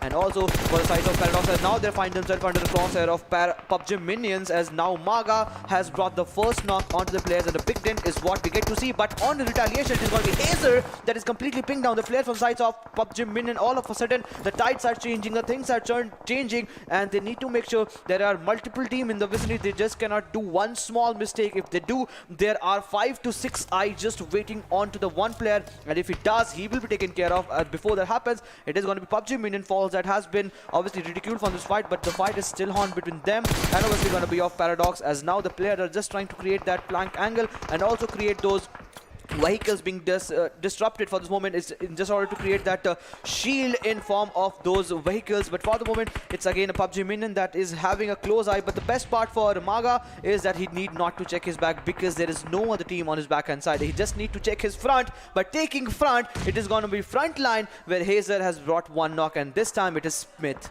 Absolutely, Smith not onto a perfect flank for himself, because he is being brought on down, and it is going to be the player of Royal Officials who will get the better half of that fight and will be stealing the kill away from Hazer. Hazer is not going to be happy for that, but it is once again going to be Royal Officials who are still going to be chiming into the fight against the players of Paradox. But on the other front, when it comes down to PUBG Minions players, well, that team has been pinstering down again and again the players of Paradox OCE, but eventually Paradox OCE, the way they always play, has certainly worked in their favor, and they have been able to just keep themselves alive for now. All four players certainly moving on along with a decent flow, working in their favor. On the other front, Royal Officials players have confirmed 2 kills for themselves with all 4 players alive. We've got 12 teams remaining with the 4th phase on us, almost 19 minutes into the game itself. This is going to be quite a crazy affair as we move on along with that. When it comes down to the players, if you do have FOD, Face of Death, with just a one-man army. We do have PUBG Minions remaining with just Magro with that one-man army. Paradox are going to be in the open as they try and take on the players of the Legend and the compound that they are in. But of course, when it comes down to the play style that Paradox loves to play in with, it is the flanks. It is the flanks that they are going to be working towards. It is Hazer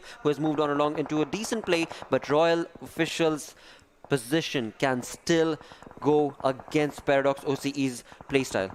The Legends are holding this little compounds and those little huts and the 3-story for a long time. 10 minutes is what we have been waiting to see, and now one more shift, but thus resulting that the edge of the circle is still where this 3-story is still there. But Paradox OCE have shown the clear contention, and they are in contention against Legend Esports, and they have the intention set that we are getting the better half of this compound, else we would be taking you down. Before that happens, it will be a lot of teams from the backhand side. Team talk about Team Ronak Ronak.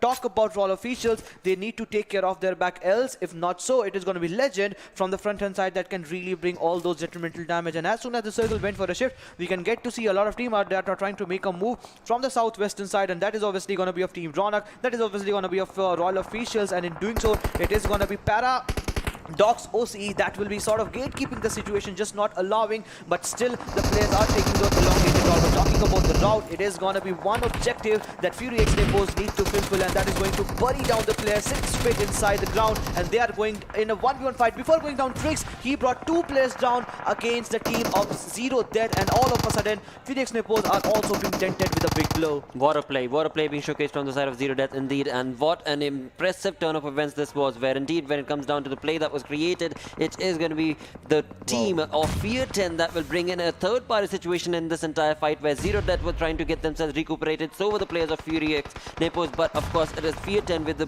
perfect set up Nade Parade that are bringing in that onslaught. And on the other front, it is Royal Officials players who are bringing in a lot of domination against the players of Paradox, as they found themselves in the open and outside the zone. And as soon as they got into the zone, it was Royal Officials who had the perfect setup and crosshair against the players of Paradox, and G1 was brought down to his knees. But Fear 10 right here with the Nade Parade that they're showcasing is not really bringing in a lot of damage, because the players of ZeroDeath as well as Fury X Nepoz, all of them that were surviving from that fight that took place against each other, are still surviving. So Fear 10, you need to be doing a little better, mate, and this is where it is going to be ZeroDeath smoking, bringing in a perfect nade to the face of Hades from Fear 10. It is going to be an onslaught that was not anticipated from Fear 10, because this team, well, they thought that they can third party, but it is not going to be that easy, because ZeroDeath is in the vicinity, so is the side of Fury X Nepoz. Out in the open they are, but of course when it comes down to the play itself that ZeroDeath were making against the side of Fury X Nepoz has worked in this team's favor, and in doing so, look at that, a gift right on the back end of your house. You have a perfect airdrop to loot and get that perfect level 3 stuff set up for yourself.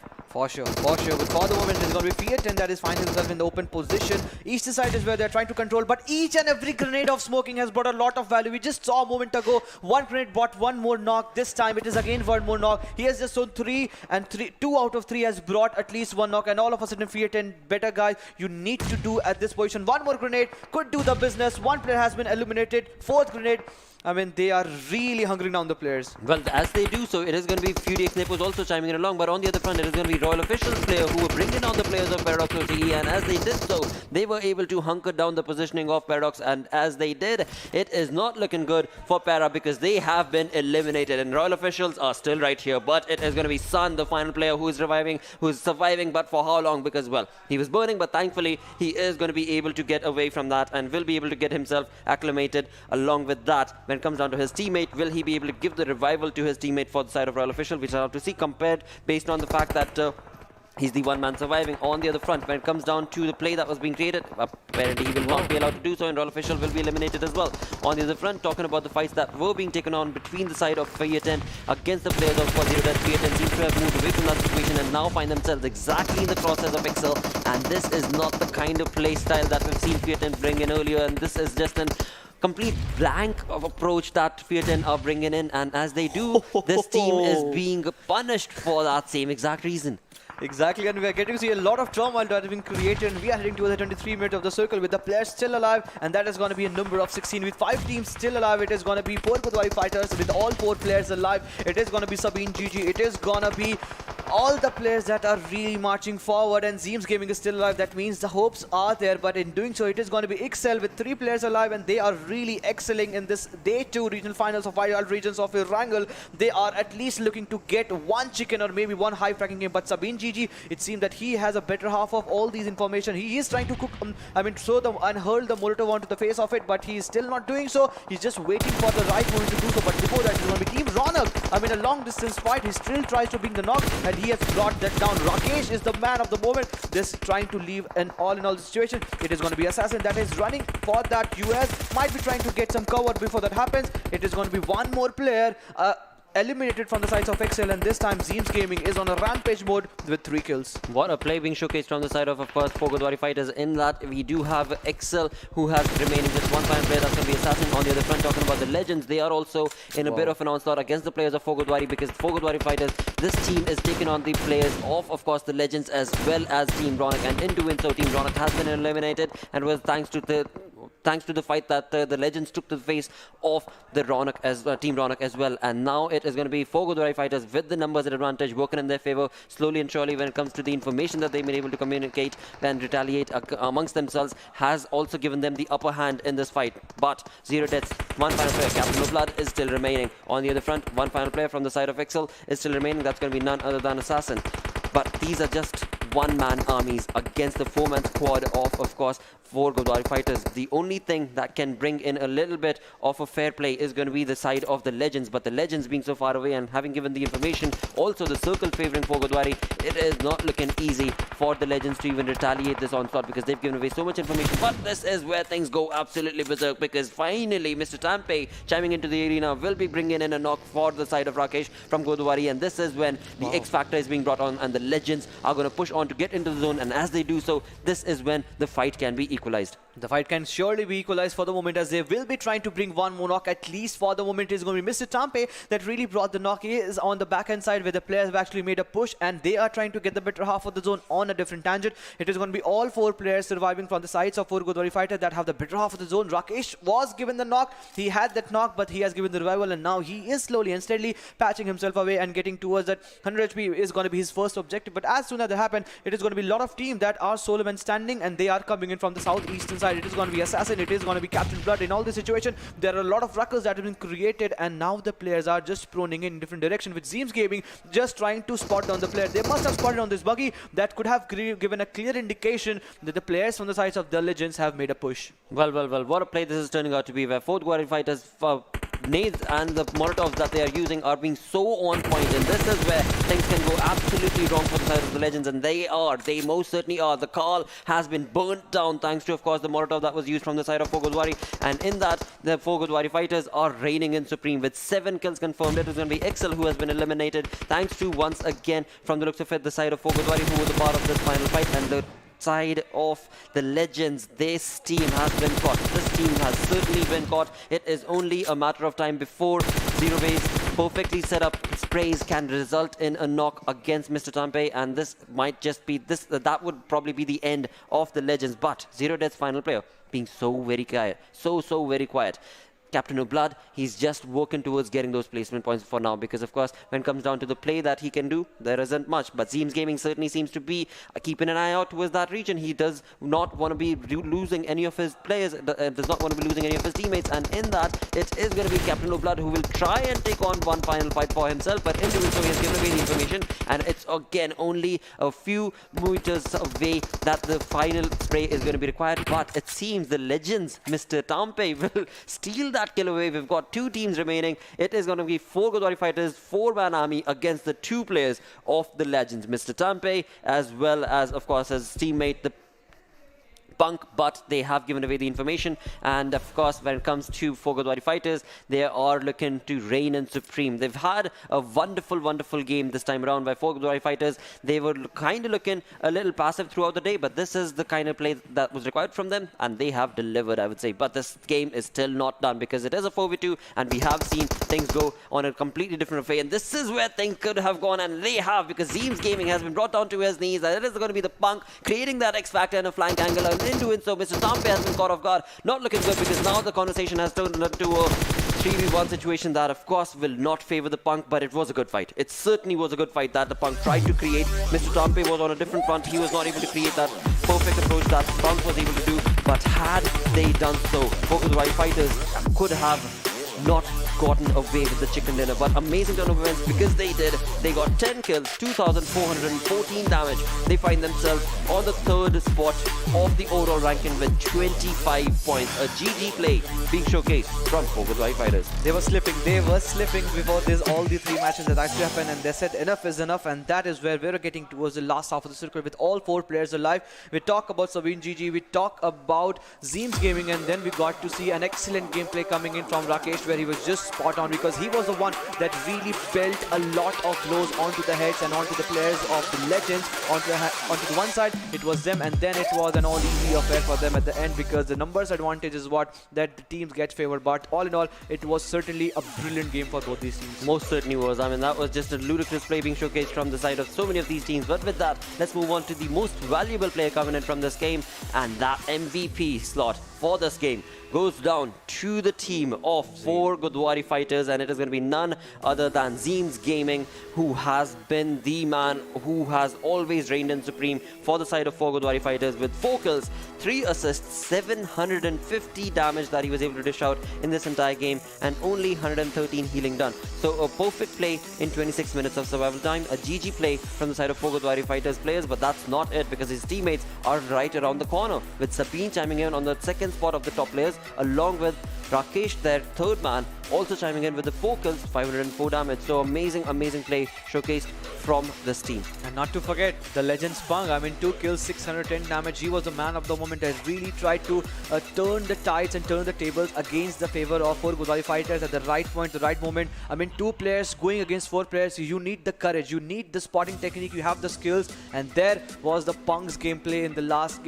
half of the game itself. And then we talk about the match summary, where we're getting to see Rakesh GG in the highest kill tally of 4 from the sides of 4 Godawari fighters. Hades from the sides of Fiat 10 obviously got a longest kill distance, and then Sabine GG again from the side of 4 Godawari fighters. Sabine again featuring himself in the maximum assist list, but Assassin 21 utilities used. I guess this is the highest in terms of today's gameplay. That could be, but what a play. I mean, again, bringing it back to that exact same point. Had Punk, because he was able to almost bring down the players of 4 Godawari fighters, right? Had Mr. Tampe, rather, Punk did his part, right? Had Mr. Tampe done it, then the fight could have been an absolutely perfect approach for the side of course, well, the Legends. But the Legends did walk away with the second place in this overall game with 12 placing points, 6 kills. They find themselves 18 points is what they got. 4 Godawari fighters, though, a GG play from them with 10 kills. Of course, with the Chicken Dinner walking away with 25 points. Ixcel right there chiming in with 7 kills. In all of this, though, it seems that this time around,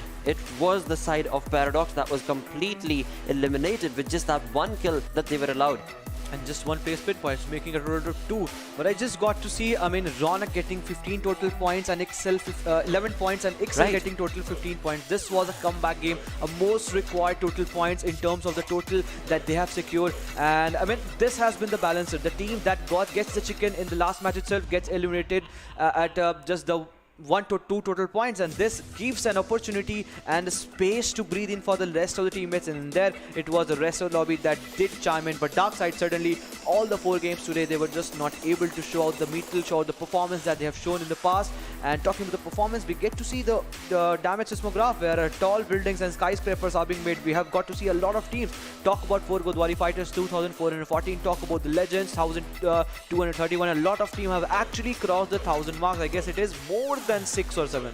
Well, talk about the play that was showcased from those sides. But on the other front, on the other tangent itself, look at Paradox. 1 kill, 841 damage is what this team was a part of. But this time around, they were not allowed to confirm those kills for themselves. Interesting play being showcased, interesting stats being showcased from the side. And with that, we move on to the overall ranking, where Paradox will find themselves with that 2 point that they got to an exact 3-digit marker. That's going to be 100 total points for this team.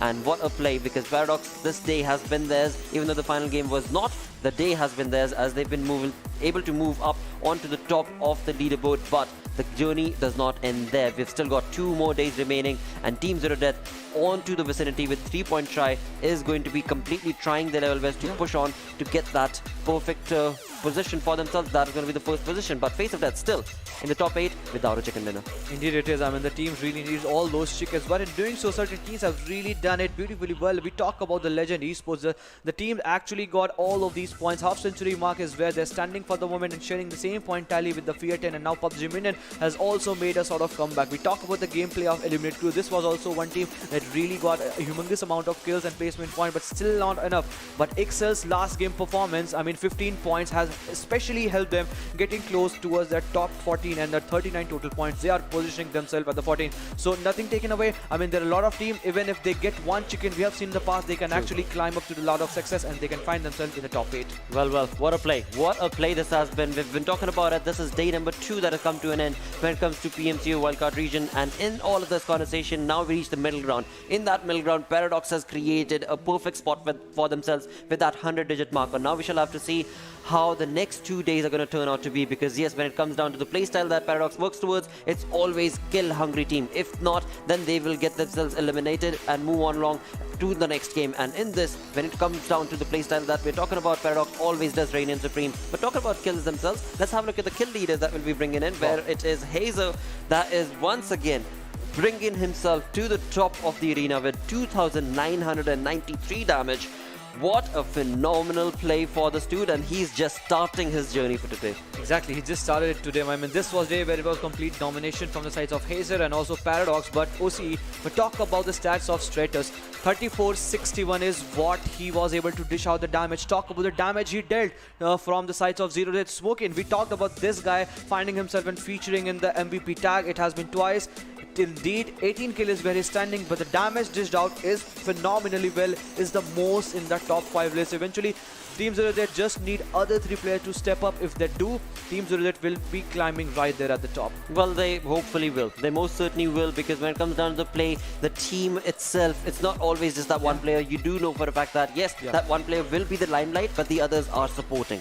And that support is so very crucial as a team to be able to push yourself along. And again, I mean, you talk about that team that's on the second position, which is 3 points shy of being on top against the likes of Paradox OCE. So anything can go and happen when it comes down to the final 2 days that are remaining. But with that, like I said, we do reach the end of our stream for the day. Thank you guys so very much for tuning in. We are going to be back again tomorrow with these incredible teams, some sensational plays, and of course, a TikTok that will be going on along when it comes down to, well, the matches, because we've only got 8 more matches remaining before we find out which team will it be. That'll be at the top of the leaderboard. With that, thank you guys so very much for tuning in. We'll be back again tomorrow. Until then, take care. Bye-bye.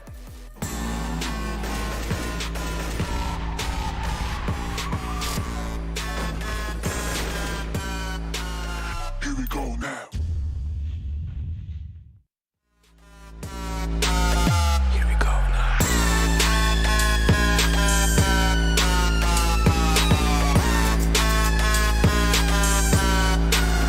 Here we go now.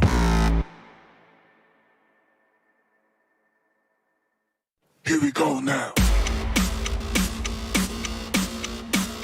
Here we go now. Here we go now.